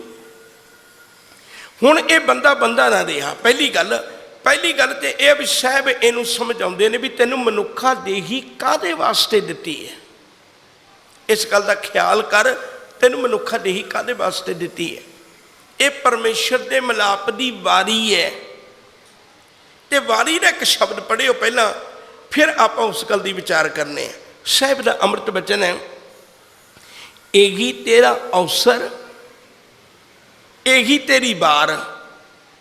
ਸਾਹਿਬ ਕਹਿੰਦੇ ਮੈਨੂੰ ਪਤਾ ਵੀ ਜਦੋਂ ਤੁਸੀਂ ਮੇਰੀ ਗੱਲ ਸੁਣਦੇ ਹੋ ਨਾ ਤਕਲੀਫ ਬੜੀ ਹੁੰਦੀ ਹੈ, ਤੇ ਏਡੋ ਚੰਗਾ ਤੁਸੀਂ ਆਪੇ ਹੀ ਮਨ ਵਿੱਚ ਵਿਚਾਰ ਕਰਕੇ ਦੇਖ ਲਿਓ। ਘੱਟ ਪੀਤਰ ਤੂੰ ਆਪਣੇ ਮਨ ਵਿੱਚ ਆਪੇ ਵਿਚਾਰ ਕਰਕੇ ਦੇਖ ਲੈ। ਹੁਣ ਪਹਿਲੀਆਂ ਪੰਕਤੀਆਂ ਵੱਲ ਫਿਰ ਚੱਲਣਾ ਚਾਹੁੰਦਾ। ਇਹੀ ਤੇਰਾ ਅਵਸਰ, ਇਹੀ ਤੇਰੀ ਵਾਰ। 10 ਕਈ ਵਾਰੀ ਉਦਾਹਰਨ ਦਿੰਦਾ।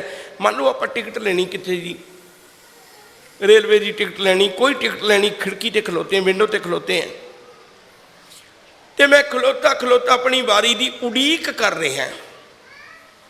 ਵਾਰੀ ਦੀ ਉਡੀਕ ਕਰਦਿਆਂ ਨਾਲ ਮੈਂ ਆਪਣੀ ਤਿਆਰੀ ਕਰ ਰਿਹਾ ਵੀ ਕਿੰਨੇ ਪੈਸੇ ਲੱਗਦੇ ਨੇ, ਮੈਂ ਟੁੱਟੇ ਹੋਏ ਆਪਣੇ ਕੋਲ ਰੱਖ ਲਾਂ। ਸਾਰੀ ਤਿਆਰੀ ਕਰਕੇ ਮੈਂ ਵਿੰਡੋ ਦੇ ਕੋਲ ਖਲੋ ਗਿਆ। ਹੁਣ ਜਦੋਂ ਮੇਰੀ ਵਾਰੀ ਆਈ, ਜੇ ਤੇ ਮੈਂ ਪਹਿਲਾਂ ਤਿਆਰੀ ਕੀਤੀ ਹੋਈ ਫਿਰ ਤੇ ਮੈਨੂੰ ਵਿੰਡੋ 'ਚ ਟਿਕਟ ਮਿਲ ਜਾਏਗੀ। ਜੇ ਮੈਂ ਪਹਿਲਾਂ ਤਿਆਰੀ ਕੋਈ ਨਹੀਂ ਕੀਤੀ ਤੇ ਉਹਨਾਂ ਨੇ ਕਿਹਾ ਵੀ ਇੰਨੇ ਪੈਸੇ ਲੱਗਣੇ, ਮੈਂ ਪੈਸੇ ਭਾਲਦਾ ਫਿਰਦਾ, ਕਿਹੜੇ ਬੋਝੇ 'ਚ ਪਾਲੇ ਮੈਂ ਉੱਥੇ ਪੈਸੇ ਲੱਭਦਾ ਫਿਰਨਾ। ਤੇ ਪੈਸੇ ਲੱਭਦੇ ਆ, ਫਿਰ ਮੈਨੂੰ ਇਹ ਨਹੀਂ ਪਤਾ ਵੀ ਟੁੱਟੇ ਹੋਏ ਹੈ ਨੇ, ਇਹ ਵੀ ਨਹੀਂ ਪਤਾ ਮੇਰੇ ਕੋਲ ਪੂਰੇ ਨੇ ਜਾਂ ਨਹੀਂ। ਤੇ ਉਹਨਾਂ ਨੇ ਵਿੰਡੋ ਵਾਲਿਆਂ ਨੇ ਮੈਨੂੰ ਲਾਮੇ ਕਰ ਦਿੱਤਾ ਵੀ ਸਜਣਾ ਤੂੰ ਸਾਈਡ 'ਤੇ ਹੋ ਜਾ, ਬਾਕੀਆਂ ਨੂੰ ਟਿਕਟ ਲੈਣ ਦੇ। ਚਲੋ ਫਿਰ ਵੀ ਕੋਈ ਵੱਡੀ ਗੱਲ ਨਹੀਂ, ਕਿਉਂਕਿ ਮੈਂ ਲਾਮੇ ਵੀ ਖਲੋ ਸਕਦਾ, ਮੈਂ ਉਡੀਕ ਕਰਾਂਗਾ ਵੀ ਜੇ ਮੇਰੀ ਵਾਰੀ ਮਿਸ ਹੋ ਗਈ ਤਾਂ ਮੇਰੇ ਕੋਲ ਸਮਾਂ ਤਾਂ ਹੈ, ਦੁਬਾਰੇ ਲਾਈਨ 'ਚ ਲੱਗ ਜਾਵਾਂਗਾ। ਹਜ਼ੂਰ ਕਹਿਣ ਲੱਗੇ, ਪੁੱਤਰ ਇਹ ਗੱਲ ਚੇਤਾ ਰੱਖੀ, ਇਹ ਗੱਲ ਤੇਰੀ ਦੁਨੀਆ ਵਿੱਚ ਹੁੰਦੀ ਹੈ, ਇਹ ਗੱਲ ਸਾਡੀ ਦੁਨੀਆ 'ਚ ਨਹੀਂ ਹੁੰਦੀ। ਤੇਰੀ ਵਾਰੀ ਵੀ ਇਹੋ ਹੈ, ਤੇਰਾ ਸਮਾਂ ਵੀ ਇਹੋ ਹੈ, ਇਹੀ ਤੇਰਾ ਅਵਸਰ। ਤੇਰੇ ਕੋਲ ਇੱਕੋ ਵਾਰੀ 'ਚ ਲੱਗਣ ਦਾ ਮੌਕਾ ਹੈ। ਜੇ ਤੂੰ ਆਪਣੀ ਵਾਰੀ ਮਿਸ ਕਰ ਲਈ ਤਾਂ ਦੁਬਾਰੇ ਇਹ ਆਸ ਨਾ ਰੱਖੀ ਵੀ ਮੈਂ ਫਿਰ ਦੁਬਾਰੇ ਲਾਈਨ 'ਚ ਲੱਗ ਜਾਵਾਂਗਾ ਤੇ ਮੇਰੀ ਵਾਰੀ ਫਿਰ ਦੁਬਾਰੇ ਆ ਜਾਣੀ ਹੈ। ਜੇ ਤੇਰੇ ਕੋਲ ਵਾਰੀ ਵੀ ਇੱਕੋ ਹੈ, ਜੇ ਤੇਰੇ ਕੋਲ ਸਮਾਂ ਵੀ ਇੱਕੋ ਹੈ, ਫਿਰ ਅਵੇਸਲਾ ਨਾ ਹੋਈ, ਫਿਰ ਗੁਰੂ ਅੱਗੇ ਆ ਬੇਨਤੀ ਕਰ, ਗੁਰੂ ਅੱਗੇ ਆ ਬੇਨਤੀ ਕਰ। ਤਾਂ ਪਹਿਲੀ ਬਾਤ ਸਾਹਿਬ ਕਹਿਣ ਲੱਗੇ ਵੀ ਮੈਂ ਤੈਨੂੰ ਮਨੁੱਖਾ ਦੇਹੀ ਦਿੱਤੀ ਹੈ। ਮਨੁੱਖਾ ਦੇਹੀ ਕਿੱਡੀ ਕੁ ਕੀਮਤੀ ਹੈ। ਹਜ਼ੂਰ ਕਹਿੰਦੇ ਇਹ ਤੈਨੂੰ ਰੱਬ ਵਿੱਚ ਮਿਲਾ ਸਕਦੀ ਹੈ, ਇਹ ਐਡੀ ਕੀਮਤੀ ਹੈ। ਅਗਰ ਤੂੰ ਰੱਬ ਨੂੰ ਮਿਲਣਾ ਚਾਹੁੰਦਾ, ਪਰਮੇਸ਼ਰ ਨੂੰ ਮਿਲਣਾ ਚਾਹੁੰਦਾ, ਬਾਕੀ ਸਭ ਜੂਨੀਆਂ ਵਿੱਚੋਂ ਇਤਨੀ ਕੀਮਤੀ ਜੂਨੀ ਹੈ ਇਹ, ਬਾਕੀ ਸਾਰੇ ਸਰੀਰਾਂ ਵਿੱਚੋਂ ਇਤਨਾ ਕੀਮਤੀ ਸਰੀਰ ਹੈ ਤੇਰੇ ਕੋਲ। ਹੁਣ ਜੇ ਤੂੰ ਚਾਹਵੇਂ ਤੂੰ ਰੱਬ ਦਾ ਰੂਪ ਹੋ ਸਕਣਾ, ਪਰਮੇਸ਼ਰ ਦਾ ਰੂਪ ਹੋ ਸਕਣਾ, ਰੱਬ ਬਣ ਸਕਣਾ। ਪਰ ਬੰਦਾ ਤੇ ਬੰਦਾ ਵੀ ਨਹੀਂ ਰਿਹਾ। ਇੱਕ ਮੈਨੂੰ ਛੋਟੀ ਜਿਹੀ ਗਾਥਾ ਯਾਦ ਆ ਗਈ। ਸਤਿਗੁਰੂ ਗੁਰੂ ਕਲਗੀਧਰ ਪਿਤਾ ਨੰਦੇੜ ਸਾਹਿਬ ਦੀ ਧਰਤੀ ਤੁਹਾਡੇ ਤਾਂ ਬਿਲਕੁਲ ਨੇੜੇ ਆ, ਕੋਈ ਬਹੁਤੀ ਦੂਰ ਨਹੀਂ ਹੈ। ਇੱਥੇ ਆਏ, ਇੱਥੇ ਆਉਂਦੇ ਆ ਮਾਧੋ ਦਾਸ ਬੈਰਾਗੀ ਨਾਲ ਉਹਨਾਂ ਦਾ ਮਿਲਾਪ ਹੋਇਆ। ਮੈਂ ਵਿੱਚੋਂ ਬਾਕੀ ਗੱਲ ਛੱਡਣ ਲੱਗਾ। ਹੁਣ ਜਦੋਂ ਮਾਧੋ ਦਾਸ ਬੈਰਾਗੀ ਨੇ ਗੁਰੂ ਚਰਨਾਂ ਵਿੱਚ ਮੱਥਾ ਟੇਕਿਆ ਤੇ ਗੁਰੂ ਚਰਨਾਂ ਵਿੱਚ ਕੁਰਲਾ ਉੱਠਿਆ, ਕਹਿਣ ਲੱਗਿਆ ਸਤਿਗੁਰੂ ਮੈਨੂੰ ਬਖਸ਼। ਸਾਹਿਬ ਕਹਿਣ ਲੱਗੇ ਤੂੰ ਕੌਣ ਹੈ? ਹੁਣ ਉਹਦੇ ਹੁਣ तक ਜਿਹੜੇ ਨਾਮ ਨੇ ਨਾ ਉਹ 3 ਪੈ ਚੁੱਕੇ ਨੇ, याद रखियो जी। ਹੁਣ तक ਉਹਦੇ ਨਾਮ 3 ਪੈ ਚੁੱਕੇ ਨੇ। ਪਹਿਲਾ ਨਾਮ लक्ष्मण दास घरदियां ने रखिया सी, दूजा नाम माधो दास रखिया सी, तीजा नाम ਉਹਦਾ बैरागी पै चुका होया है। पर उन्हें जदों हुण गल करी तो यह गल नहीं उन्हें कही, यह गल नहीं उन्हें दसी, उन्हें एको ही गल कही। कह लगे मैं, सतगुरु कह लगे तू कौन है? कह लगे मैं बंदा। जिहड़ी गल वीर जी कर रहे सन बड़ी कीमती बात सी। दरवाजे बढ़न लगे सोचिया करिए मैं की बन के अंदर चलिया, मैं की बन के अंदर चलिया। जे तो मैं बंदा बन के चलिया फिर तो गुरु गलवकड़ी पाएगा। जे मैं कोई ना कोई छतरी तान लई है ना अपने उत्ते भई ये जी रहमत की वर्खा होनी वो मेरे तक ना पहुँचे, फिर मैं कोई ना कोई अहुदा लेके अंदर आवां तो जिन्हें करके मेरी होंद नहीं गुआचनी, तो इत्थे जिन्नी मर्जी वर्खा होंदी होवे मेरे तक एक बूंद भी नहीं आनी। मैं अपनी गल वल चलना, मैं थोड़ा जहा जे लम्मा काम करना चाहना। साहब ने पूछा भी तू कौन है? कह लगे मैं बंदा। साहब कह लगे फिर बंदियां वाले काम कर। हजूर ने पूछा तू कौन है? कह लगे मैं बंदा। साहब कहने किहदा बंदा? कह लगे सतगुरु में तेरा बंदा। मालिक कह लगे जे मेरा बंदा फिर मेरे बंदियां वाले काम कर, ए मेरे बंदियां वाले काम नहीं। आ जड़ियाँ तू करामातां जी दिखाना लोगों मगर लाई फिरना, इन्हें चेले चूले चाटड़े बनाई फिरना, मेरे बंदियां का काम नहीं, मेरे बंदियां दे काम कुछ होर ने। सतगुरु मैनू दस मैं की करा? तेरे बंदियां दे काम की ने? मैं वो करा जो तेरे बंदियां दे काम ने। हजूर कह लगे जे मेरे बंदियां दे काम पुछने ने ना ते मेरे बंदियां दे काम तू मेरे कोल ना पुछ, मेरे सिखां कोलों भी ना पुछ। जे मेरे बंदियां दे काम पुछने ने ओ जाके चमकौर दी गढ़ी नूं पुछी मेरे बंदियां दे काम की ने। जे तू मेरे बंदियां दे काम पुछने ने फिर जाके उस सरहंद दी दीवार कोलों पुछी मेरे बंदियां दे काम की ने। मेरे बंदे उत्थे तेनू सरहंद दी दीवार दसेगी।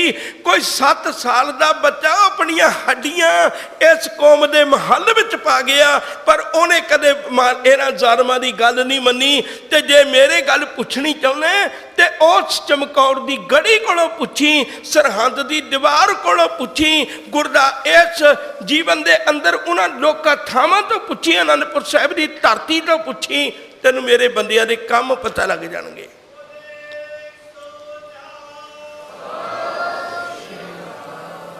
अंदर झंझोड़िया गया, अंदर झंझोड़िया गया। साहिब कृपा कर मैनू अमृत दी दात दे।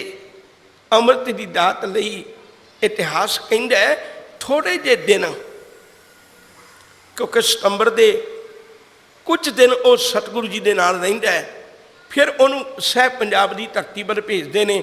अक्तूबर की 6 तरीक की रात को गुरु गोबिंद सिंह सच्चे पातशाह 1708 में ज्योति जोत समा जाते हैं। बाबा बंदा सिंह बहादुर पंजाब की धरती पर आया। इन्हें फिर बंदियां वाले वो काम किए। लम्मा समा ये चाणकी दास कोल रहा, लम्मा समा ये राम जी दास कोल रहा, लम्मा समा ये औगड़ नाथ कोल रहा, पर इनू बंदियां वाले काम किसी ना दसे। गुरु कोल आया, अमृत छकिया, बंदियां वाले काम करन गया। इतनी तरथली मचाई, जालमां ने वक्त पा के रख दिता। एक दिन वक्त आया जदों गुरदास नंगल की गढ़ी विचों ये पकड़िया गया। अगर सिख जगत का सब तो लम्मा जंग तुसी वेखना होवे ना, इस बाबे बंदे बहादुर दा है। अज उस बाबे बंदे बहादुर नूं पकड़ के लै आंदा, जालमां ने दिल्ली लै आंदा। दिल्ली लिया के ते उन्हां दियां अखां दे सामने दसंबर 1715 नूं बाबा बंदा सिंह बहादुर पकड़िया गया है। दसंबर 1715 नूं ते आके लिया के दिल्ली दे विच इहदे सामने 700 सिख शहीद किया गया। ते आखिरकार जून के महीने इहदी वारी आई। जदों इहदी वारी आई, इहदे सामने अज एक पासे इहदा पिंजरा कढ़ के लै आंदा, दूजे पासे इनू एक गल कही, कहन लगे बंदा बहादुर तेनू असीं एक बेनती करने भी तू गुरु बड़े बदलाए ने अपनी जिंदगी च, तू हुण भी एक बारी गुरु बदल ले तां की फर्क पैंदा है। गुरु बदलना तेरी आदत बनी हुई है तां की फर्क पैंदा है। ਇਹਨੇ ਜਵਾਬ ਦਿੱਤਾ, ਕਹਿਣ ਲੱਗੇ ਜਿੰਨਾ ਚਿਰ ਮੈਂ ਕੱਚਿਆਂ ਕੋਲ ਫਿਰਦਾ ਰਿਹਾ ਨਾ ਉਹਨਾਂ ਚਿਰ ਮੈਨੂੰ ਪਤਾ ਨਹੀਂ ਸੀ ਲੱਗਿਆ ਗੁਰੂ ਬਦਲਦਾ ਰਿਹਾ। ਹੁਣ ਮੈਂ ਆਈ ਇਹੋ ਜਿਹੇ ਪੱਕੇ ਕੋਲ ਗਿਆ ਜਿਹੜਾ ਆਪਣੇ ਧਰਮ ਦੀ ਗੱਲ ਛੱਡੋ, ਇਹਦਾ ਬਾਪੂ ਗੁਰੂ ਗੋਬਿੰਦ ਸਿੰਘ ਜੀ ਦਾ ਬਾਪੂ ਉਹ ਤੇ ਦੂਜਿਆਂ ਦੇ ਧਰਮ ਨੂੰ ਪੱਕਿਆਂ ਖਾਤਰ ਆਪਣੀਆਂ ਸ਼ਹਾਦਤਾਂ ਦੇ ਗਿਆ। ਫਿਰ ਇਹ ਕਿਵੇਂ ਹੋ ਸਕਦਾ? ਫਿਰ ਇਹ ਕਿਵੇਂ ਹੋ ਸਕਦਾ ਮੈਂ ਆਪਣਾ ਧਰਮ ਬਦਲਾਂ? ਮੈਂ ਕੱਚਿਆਂ ਕੋਲ ਫਿਰਦਾ ਸਾਂ, ਪਤਾ ਨਹੀਂ ਸੀ, ਹੁਣ ਪੱਕੇ ਕੋਲ ਆ ਗਿਆ। ਹੁਣ ਤੇ ਜਿੰਦ ਤੇ ਜਾ ਸਕਦੀ ਹੈ, ਪਰ ਮੈਂ ਕਦੇ ਇਸ ਦਾ ਖਿਆਲ ਨਹੀਂ ਛੱਡਾਂਗਾ। ਉਸੇ ਵੇਲੇ ਜ਼ਾਲਮ ਨੇ ਇੱਕ ਬਚਨ ਆਖਿਆ, ਕਹਿਣ ਲੱਗੇ ਸਾਨੂੰ ਪਤਾ ਤੇਰੀ ਕਮਜ਼ੋਰੀ ਦਾ, ਸਾਨੂੰ ਪਤਾ ਤੇਰੀ ਕਮਜ਼ੋਰੀ ਦਾ। ਤੂੰ ਕਦੇ ਮਿਰਗਣੀ ਦਾ ਖੂਨ ਡੁੱਲਿਆ ਵੇਖ ਕੇ ਆਪਣੇ ਮਾਤਾ ਪਿਤਾ ਨੂੰ ਛੱਡ ਗਿਆ ਸੀ, ਆਪਣੇ ਘਰ ਪਰਿਵਾਰ ਨੂੰ ਛੱਡ ਗਿਆ ਸੀ। ਅੱਜ ਸਾਡਾ ਫੇਰ ਨਿਸ਼ਚੈ ਜੇ ਤੇਰੀਆਂ ਅੱਖਾਂ ਦੇ ਸਾਹਮਣੇ ਖੂਨ ਡੋਲਿਆ ਤੇ ਸਾਨੂੰ ਪੂਰਨ ਯਕੀਨ ਹੈ ਤੂੰ ਧਰਮ ਵੀ ਛੱਡ ਜਾਏਗਾ, ਤੂੰ ਗੁਰੂ ਨੂੰ ਵੀ ਛੱਡ ਜਾਏਗਾ। ਔਰ ਅੱਜ ਅਸੀਂ ਖੂਨ ਵੀ ਕਿਸੇ ਮਿਰਗਣੀ ਦਾ ਨਹੀਂ ਡੋਲਣ ਲੱਗੇ, ਅੱਜ ਅਸੀਂ ਖੂਨ ਵੀ ਕਿਸੇ ਜਾਨਵਰ ਦਾ ਨਹੀਂ ਡੋਲਣ ਲੱਗੇ।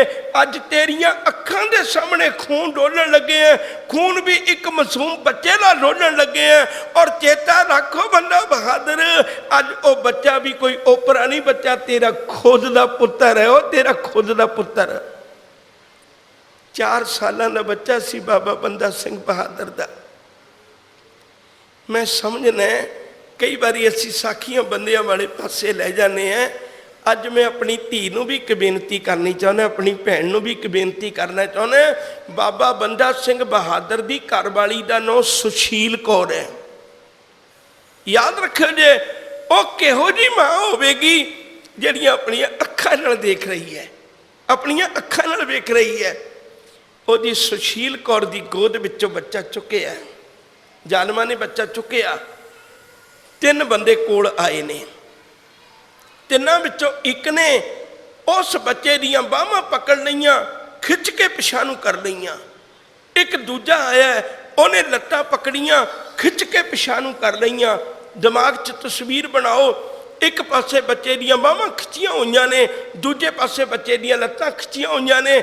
ਇੱਧਰਲੇ ਪਾਸੇ ਪਿੰਜਰਾ ਪਿਆ ਬਾਬਾ ਬੰਦਾ ਸਿੰਘ ਬਹਾਦਰ ਦਾ, ਦੂਜੇ ਪਾਸੇ ਉਹਦੀ ਮਾਂ ਕੋਲ ਖਲੋਤੀ ਹੈ ਸੁਸ਼ੀਲ ਕੌਰ। 2 ਬੰਦਿਆਂ ਨੇ ਉਹਨੂੰ ਖਿੱਚ ਲਿਆ ਬੱਚੇ ਨੂੰ, ਤੇ ਤੀਜਾ ਬੰਦਾ ਆਇਆ, ਉਹਨੇ ਆ ਕੇ ਬਾਬੇ ਬੰਦੇ ਬਹਾਦਰ ਦਾ ਸੱਜਾ ਹੱਥ ਨੰਗਾ ਕੀਤਾ, ਹੱਥ ਵਿੱਚ ਛੁਰਾ ਪਕੜਾਇਆ, ਕਹਿਣ ਲੱਗੇ ਇਸ ਬੱਚੇ ਦਾ ਕਲੇਜਾ ਕੱਢ।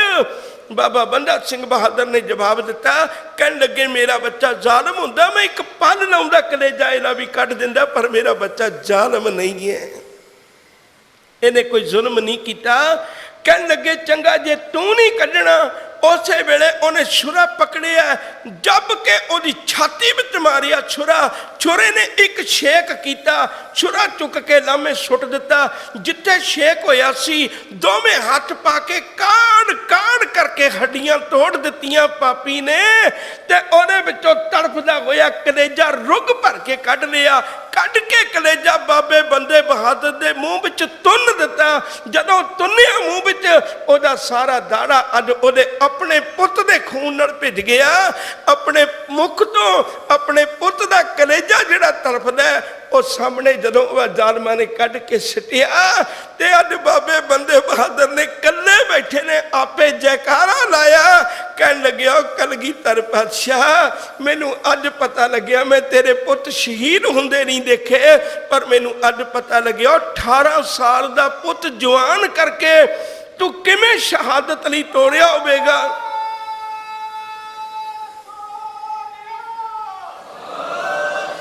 ਤੂੰ 18 ਸਾਲ ਦਾ ਪੁੱਤ ਤਿਆਰ ਕਰਕੇ ਕਿਵੇਂ ਸ਼ਹਾਦਤ ਲਈ ਤੋੜਿਆ ਹੋਵੇਗਾ। ਮੈਨੂੰ ਪਤਾ ਅੱਜ ਲੱਗਿਆ ਮੈਂ ਤੇ 4 ਸਾਲਾਂ ਦਾ ਤੋਰਿਆ, ਜਿਵੇਂ ਤਾਂ 4 ਸਾਲਾਂ ਦਾ ਤੋਰਿਆ। ਫਿਰ ਉਸ ਇਹੋ ਜਿਹਾ ਬੰਦਾ ਬਣ ਗਿਆ, ਉਹਦੇ ਮਾਸ ਦਾ ਇੱਕ ਇੱਕ ਅੰਗ ਤੋੜਿਆ ਗਿਆ, ਜਮੂਰ ਨਾਲ ਨੋਚਿਆ ਗਿਆ। ਪਰ ਧੰਨ ਹੈ ਬਾਬਾ ਬੰਦਾ ਬਹਾਦਰ, ਤੇਰੇ ਮਾਸ ਦੀਆਂ ਟੁਕੜੀਆਂ ਤੇ ਜ਼ਾਲਮਾਂ ਕਰ ਦਿੱਤੀਆਂ। ਤੂੰ ਪੂਰੇ ਗੁਰੂ ਨਾਲ ਜੁੜ ਗਿਆ ਸੀ, ਮੁੜ ਕੇ ਅਧੂਰਿਆਂ ਦੇ ਵਸ ਨਹੀਂ ਪਿਆ, ਸ਼ਹਾਦਤ ਦਾ ਜਾਮ ਪੀ ਗਿਆ। ਜੋ 9 ਜੂਨ 1716 ਨੂੰ ਬਾਬਾ ਬੰਦਾ ਸਿੰਘ ਬਹਾਦਰ ਦੀ ਸ਼ਹਾਦਤ ਹੋਈ। ਆ ਸ਼ਬਦ ਕੇਵਲ ਪੜ੍ਹਿਆ ਹੀ ਨਾ ਕਰੀਏ, ਭਈ ਮੇਰੇ ਕੋਲ ਮਨੁੱਖਾ ਦੇਹੀ ਹੈ। ਇਹ ਵੀ ਚੇਤਾ ਕਰਿਆ ਕਰੀਏ, ਮੈਂ ਗੁਰੂ ਗੋਬਿੰਦ ਸਿੰਘ ਸੱਚੇ ਪਾਤਸ਼ਾਹ ਤੇਰਾ ਬੰਦਾ ਬਣਨਾ ਚਾਹੁੰਦਾ ਹੈ। ਮੇਰੇ ਕੋਲੋਂ ਉਹ ਕੰਮ ਕਰਵਾਈ ਜੋ ਤੇਰੇ ਬੰਦਿਆਂ ਦੇ ਕੰਮ ਨੇ, ਜੋ ਤੇਰੇ ਬੰਦਿਆਂ ਦੇ ਕੰਮ ਨੇ। ਮੇਰੇ ਕੋਲੋਂ ਉਹ ਕੰਮ ਕਰਵਾਈ, ਮੈਂ ਮਾਣ ਕਰ ਸਕਾਂ, ਕੋਈ ਸਿੱਖ ਦੇ ਉੱਤੇ ਮਾਣ ਕਰ ਸਕੇ ਵੀ ਜੇ ਗੁਰੂ ਗੋਬਿੰਦ ਸਿੰਘ ਦਾ ਪੁੱਤ ਹੈ ਤੇ ਗੁਰੂ ਗੋਬਿੰਦ ਸਿੰਘ ਦੇ ਵਰਗੇ ਕੰਮ ਹੋਣਗੇ ਨੇ। ਮੈਂ ਤੇ ਕਈ ਵਾਰੀ ਹੈਰਾਨ ਹੁੰਨਾ, ਸਤਿਗੁਰੂ ਤੂੰ ਕੀ ਸੋਚਿਆ, ਸਤਿਗੁਰੂ ਤੂੰ ਕੀ ਸੋਚਿਆ, ਸਾਡੇ ਨਾਲ ਤੂੰ ਕਿੰਨਾ ਪਿਆਰ ਕੀਤਾ ਸੀ, ਕਿੰਨੇ ਨਾ ਸ਼ੁਕਰੇ ਲੋਕ ਹੈ, ਤੂੰ ਸਾਨੂੰ ਕਿੰਨਾ ਪਿਆਰ ਕੀਤਾ। ਜਦੋਂ ਤੈਨੂੰ ਕਿਸੇ ਪੁੱਛਿਆ ਤੂੰ ਕਿੱਥੇ ਵਸਣਾ ਚਾਹੁੰਦਾ, ਤੂੰ ਜਵਾਬ ਦਿੱਤਾ ਸੀ ਮੈਂ ਇਸ ਖਾਲਸੇ ਦੇ ਵਿੱਚ ਵਸਣਾ ਚਾਹੁੰਦਾ। ਖਾਲਸਾ मेरो रूप है खास, खालसे में हो करो निवास। ओ गुरु क्या सिखा, तेरे गिरदे विच बैठा गुरु गोबिंद सिंह। ओ वास्ता जे रब दा, तू शराब दा प्याला ना पिया कर, तेरे अंदर बैठा गुरु तड़फदा होवेगा। और तू किसी का हक ना खाया कर, तू किसी नाल बेईमाना ना करया कर, तू पाप दी दुनिया में ना जाया करो, तेरे अंदर बैठा गुरु गोबिंद सिंह तड़फदा होवेगा। मैं अपने 4 पुत्रां दा पाठ भी नहीं करवाया, मैं अपने 4 पुत्रां दा भोग भी नहीं पवाया। ਤਾਂ नहीं सी भोग पवाया क्योंकि मैनू पता सी मेरा पुत ते जिउंदा, मैं एदी खातर 4 वारे ने। जे अज तू जिउंदियां विच है ना तां वास्ता जे रब दा, तू अमृत तां पी ली पर शराब नाल वास्ता ना पाई। तेरे अंदर बैठा गुरु गोबिंद सिंह तैनू उड़ीकदा है। तेरे काम बंदियां वाले होने चाहिए ने। नाल जोड़दियां विचार दे नेड़े करदियां साहब कहते तेनू मनुखा देही दिती रब ने, ते तेरा काम की सी। ए पंक्तियां दे अर्थ असी बहुत बारी गलत कर जाने हैं। असी सोचते अवर काज तेरे किते ना काम, अवर काज नूं असी किरत नाल जोड़ लिया बहुती बारी। मेरा मन कई बारी कहता है भी किरत तां कदे शर्मिंदा नहीं करती। पर शेख फरीद का बचन है बड़ा प्यारा, फरीदा जिन्नी कमी नाहे गुण ते कमड़े विसार, अवर काज तेरे किते ना काम। हुण केड़े काम ने, निंदा करन तो बिना जिया जा सकता है ना, ये निंदा तेरे अवर काज है। किसी नाल ईरखा करन तो बिना भी जीविया जा सकता है ना। ये जिहड़ी तेरी ये किरत है ना, ये तेरा अवर काज है। 10 नोहां की किरतकार करनी अवर काज नहीं है, ये गल चेता रखियो। साहिब का अमृत बचन है, मैं नेड़े कर दिया।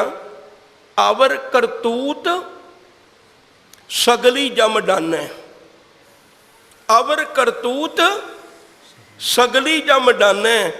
गोबिंद भजन बिन रब की दरगाह विच इहो कबूल होना है, परमेश्वर की दरगाह च इहो कबूल होना है। तो मेरे दाते ने कृपा की, कहन लगे पुत्र मैं तेरे जिम्मे कोई जिम्मेवारी ला के तेन दुनिया में भेजा है, तो उस जिम्मेवारी नूं पूरा कर। तो वह जिम्मेवारी है तेनू रब दे मिलाप की वारी है, तो तेरा फर्ज बनता है संगत विच जुड़ के, गुरु चरणों विच जुड़ के तू उस रब्बी इबादत परमेश्वर के चंगे गुण गा, उन्हां गुणां नूं धारण कर ताकि तू रब दे नेड़े हो जावें जी। सरंजाम लाग भवजल तरन कै, जन्म वृथा जात रंग माया कै। रहाओ जाप तप संजम धर्म ना कमाया, सेवा साध न जानिया हर राया। कहो नानक हम नीच कर्मा, शरण परे की राखो शर्मा। गुरु प्यार वालिओ, रहाओ दियां पंक्तियां वैसे तो सब तो पहला यही विचारनियां चाहिदियां ने। सरंजाम लाग भवजल तरन कै, मनुख बहुत इंतजाम करता है पर संसार सागर तो पार लंघण का इंतजाम नहीं करता। सरंजाम का अर्थ है इंतजाम। सरंजाम का अर्थ की है? इंतजाम। इन्हों भुलना नहीं है। ਸਰੰਜਾਮ ਦੇ ਮ ਨੂੰ ਹੈ ਸਿਹਾਰੀ, ਇੰਤਜ਼ਾਮ ਦੇ ਵਿੱਚ। ਇਹ ਵੀ ਆਪ ਜੀ ਨਿਯਮ ਨੋਟ ਕਰ ਲਓ, ਜਦੋਂ ਕਿਸੇ ਨਾਉਨ, ਹਿੰਦੀ ਪੜ੍ਹਨ ਵਾਲੇ ਸੰਗਿਆ, ਜਦੋਂ ਕਿਸੇ ਨਾਉਨ ਜਾਂ ਸੰਗਿਆ ਦੇ ਅਖੀਰਲੇ ਅੱਖਰ ਨੂੰ ਆਉਂਦੀ ਹੈ ਸਿਹਾਰੀ, ਜੇ ਉਹ ਨਾਉ ਪੁਲਿੰਗ ਵਾਚਕ ਹੈ, ਪੁਲਿੰਗ ਇੱਕ ਵਚਨ ਹੈ, ਔਰ ਉਹਦੇ ਅਖੀਰ 'ਚ ਆਈ ਸਿਹਾਰੀ, ਉਸ ਸਿਹਾਰੀ ਵਿੱਚੋਂ 4 ਸੰਬੰਧਕੀ ਅਰਥ ਆਮ ਤੌਰ 'ਤੇ ਨਿਕਲਦੇ ਨੇ। ਉਸ ਸਿਹਾਰੀ ਦਾ ਅਰਥ ਹੋ ਸਕਦਾ ਹੈ ਨੇ, ਜਿਵੇਂ ਪਰਮੇਸ਼ਰ ਦਿੱਤਾ ਬੰਨਾ, ਪਰਮੇਸ਼ਰ ਦੇ ਰਾਰੇ ਨੂੰ ਸਿਹਾਰੀ ਹੈ, ਪਰਮੇਸ਼ਰ ਨੇ ਰੋਕ ਦਿੱਤਾ, ਬੰਨਾ ਦਿੱਤਾ। ਸਤ ਸਤ ਨਾਨਕ ਕਹਿਆ, ਨਾਨਕ ਦੇ ਕੱਕੇ ਨੂੰ ਸਿਹਾਰੀ, ਸਤ ਸਤ ਨਾਨਕ ਨੇ ਕਹਿਆ। ਇਸੇ ਤਰੀਕੇ ਨਾਲ ਸਿਹਾਰੀ ਦਾ ਅਰਥ ਹੋਏਗਾ ਨਾਲ, ਜਿਵੇਂ ਗੁਰ ਪ੍ਰਸਾਦ, ਦੱਦੇ ਨੂੰ ਸਿਹਾਰੀ, ਗੁਰੂ ਦੀ ਕਿਰਪਾ ਨਾਲ। ਸਿਹਾਰੀ ਦਾ ਅਰਥ ਹੋਏਗਾ ਤੋਂ, ਓੰਕਾਰ ਬ੍ਰਹਮਾ ਉਤਪਤ, ਓੰਕਾਰ ਦੇ ਰਾਰੇ ਨੂੰ ਸਿਹਾਰੀ, ਓੰਕਾਰ ਤੋਂ ਬ੍ਰਹਮਾ ਦੀ ਉਤਪਤੀ ਹੋਈ। ਇਸੇ ਤਰੀਕੇ ਨਾਲ ਸਿਹਾਰੀ ਦਾ ਅਰਥ ਹੋਏਗਾ ਵਿੱਚ, ਦਇਆ ਕਰੋ ਵਸੋ ਮਨ ਆਏ, ਮਨ ਵਿੱਚ। ਸੋ ਸਿਹਾਰੀ 4 ਅਰਥ ਕਰੇਗੀ, ਨੇ, ਨਾਲ, ਤੋਂ, ਵਿੱਚ। ਹੁਣ ਇੱਥੇ ਅਰਥ ਹੈ ਵਿੱਚ, ਸਰੰਜਾਮ ਵਿੱਚ, ਇੰਤਜ਼ਾਮ ਦੇ ਵਿੱਚ ਲੱਗ। ਤੂੰ ਹੋਰ ਹੀ ਹੋਰ ਕੰਮ ਕਰੀ ਜਾ ਰਿਹਾ, ਤੇਰਾ ਘਰ ਲੁੱਟਣ ਵਾਸਤੇ ਤਿਆਰ ਖੜੇ ਨੇ, ਤੂੰ ਕੋਈ ਬਚਾਓ ਦਾ ਪ੍ਰਬੰਧ ਹੀ ਨਹੀਂ ਕਰਦਾ। ਤੇਰੇ ਘਰ ਨੂੰ ਅੱਗ ਲੱਗ ਗਈ, ਤੂੰ ਬੁਝਾਉਣ ਦਾ ਕੋਈ ਇੰਤਜ਼ਾਮ ਹੀ ਨਹੀਂ ਕਰਦਾ। ਸਾਰੀ ਗੱਲ ਜਿਹੜੀ ਹੈ ਸਮਝਾਈ ਉੱਥੇ ਹਜ਼ੂਰ ਕਹਿੰਦੇ ਹਨ, ਸਰੰਜਾਮ ਲਾਗ ਭਵਜਲ ਤਰਨ ਕੈ, ਸੰਸਾਰ ਸਮੁੰਦਰ ਤੋਂ ਪਾਰ ਲੰਘਣ ਦੇ ਵੀ ਆਹਰੇ ਲੱਗ। ਤੂੰ ਹੋਰ ਕੰਮ ਕਰਦਾ, ਮੁਬਾਰਕ ਹੈ, ਪਰ ਇਹ ਵੀ ਤੇ ਕੰਮ ਕਰ, ਸਵੇਰੇ ਤੇ ਸ਼ਾਮੀ ਕਿਤਨਾ ਕੁ ਸਮਾਂ ਹੈ। ਤੂੰ ਦਿਨੇ ਕੰਮ ਕਾਰ ਕਰ, ਪਰ ਸਵੇਰੇ ਸ਼ਾਮ ਤੂੰ ਬਾਣੀ ਪੜ੍ਹ, ਤਾਂ ਕਿ ਸਾਰਾ ਦਿਨ ਦਾ ਕਾਰੋ ਵਿਹਾਰ ਉਸ ਅਨੁਸਾਰ ਕਰ ਸਕੇ। ਪਰ ਤੂੰ ਉਹਨਾਂ ਟਾਈਮ ਵੀ ਦੇ ਕੋਈ ਨਹੀਂ ਰਿਹਾ।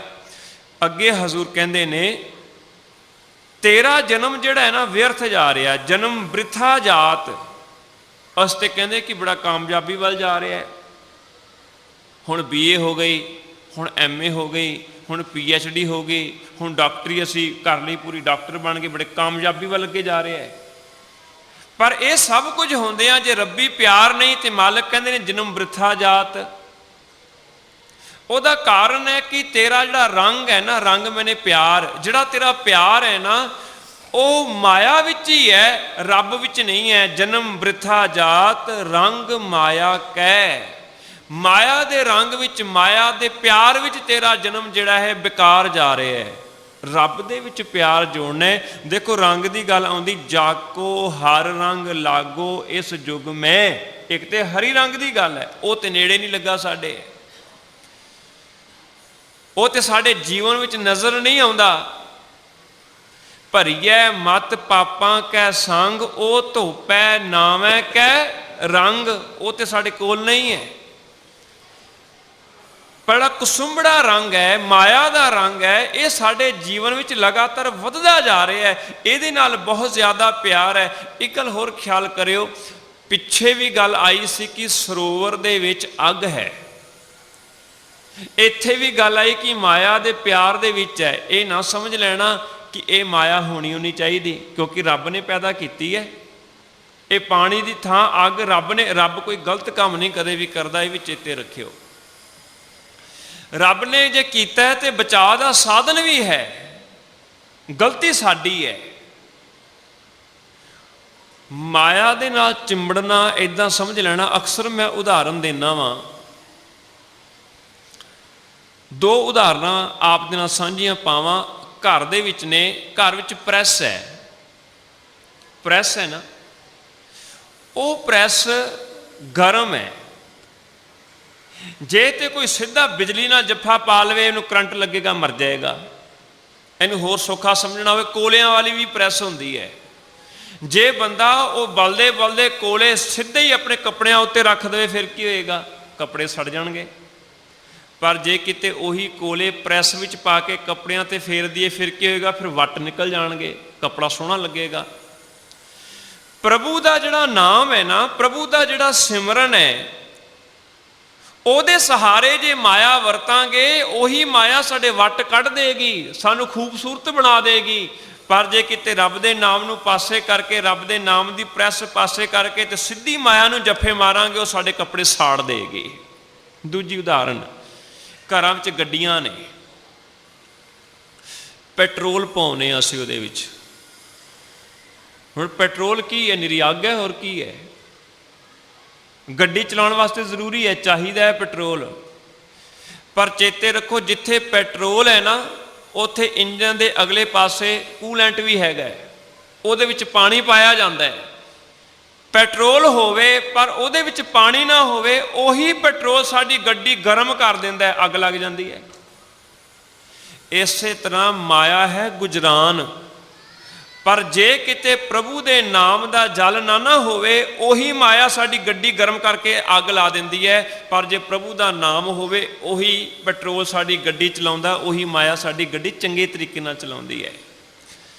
ਇਸ ਕਾਰਨ ਕਰਕੇ ਸਿਆਣੇ ਬੰਦੇ ਉਹਦਾ ਖਿਆਲ ਜ਼ਰੂਰ ਰੱਖਦੇ ਨੇ। ਅਸੀਂ ਰੱਬ ਦਾ ਖਿਆਲ ਨਹੀਂ ਰੱਖਦੇ, ਕੇਵਲ ਮਾਇਆ ਦਾ ਹੀ ਖਿਆਲ ਰੱਖਦੇ ਹਾਂ। ਤੇ ਫਿਰ ਮੇਰੇ ਮਾਲਕ ਕਹਿੰਦੇ ਨੇ, ਤੇਰਾ ਜਨਮ ਤੇ ਭਾਈ ਬੇਕਾਰ ਜਾ ਰਿਹਾ ਹੈ, ਕਿਉਂਕਿ ਕੇਵਲ ਤੇਰੇ ਅੰਦਰ ਮਾਇਆ ਦਾ ਪ੍ਰੇਮ ਹੈ। ਮਾਇਆ ਦੇ ਪ੍ਰੇਮ ਦੇ ਵਿੱਚ ਰਹਾਓ, ਰੁਕ ਜਾਓ, ਠਹਿਰੋ। ਕਿਤੇ ਇਸ ਤਰ੍ਹਾਂ ਜੀਵਨ ਵਿਅਰਥ ਤੇ ਨਹੀਂ ਜਾ ਰਿਹਾ, ਕੋਈ ਇੰਤਜ਼ਾਮ ਕਰੋ। ਉਹ ਇੰਤਜ਼ਾਮ ਕਿਹੜਾ ਕਿਹੜਾ ਹੈ ਸਾਨੂੰ ਸਮਝਾਇਆ ਹੈ।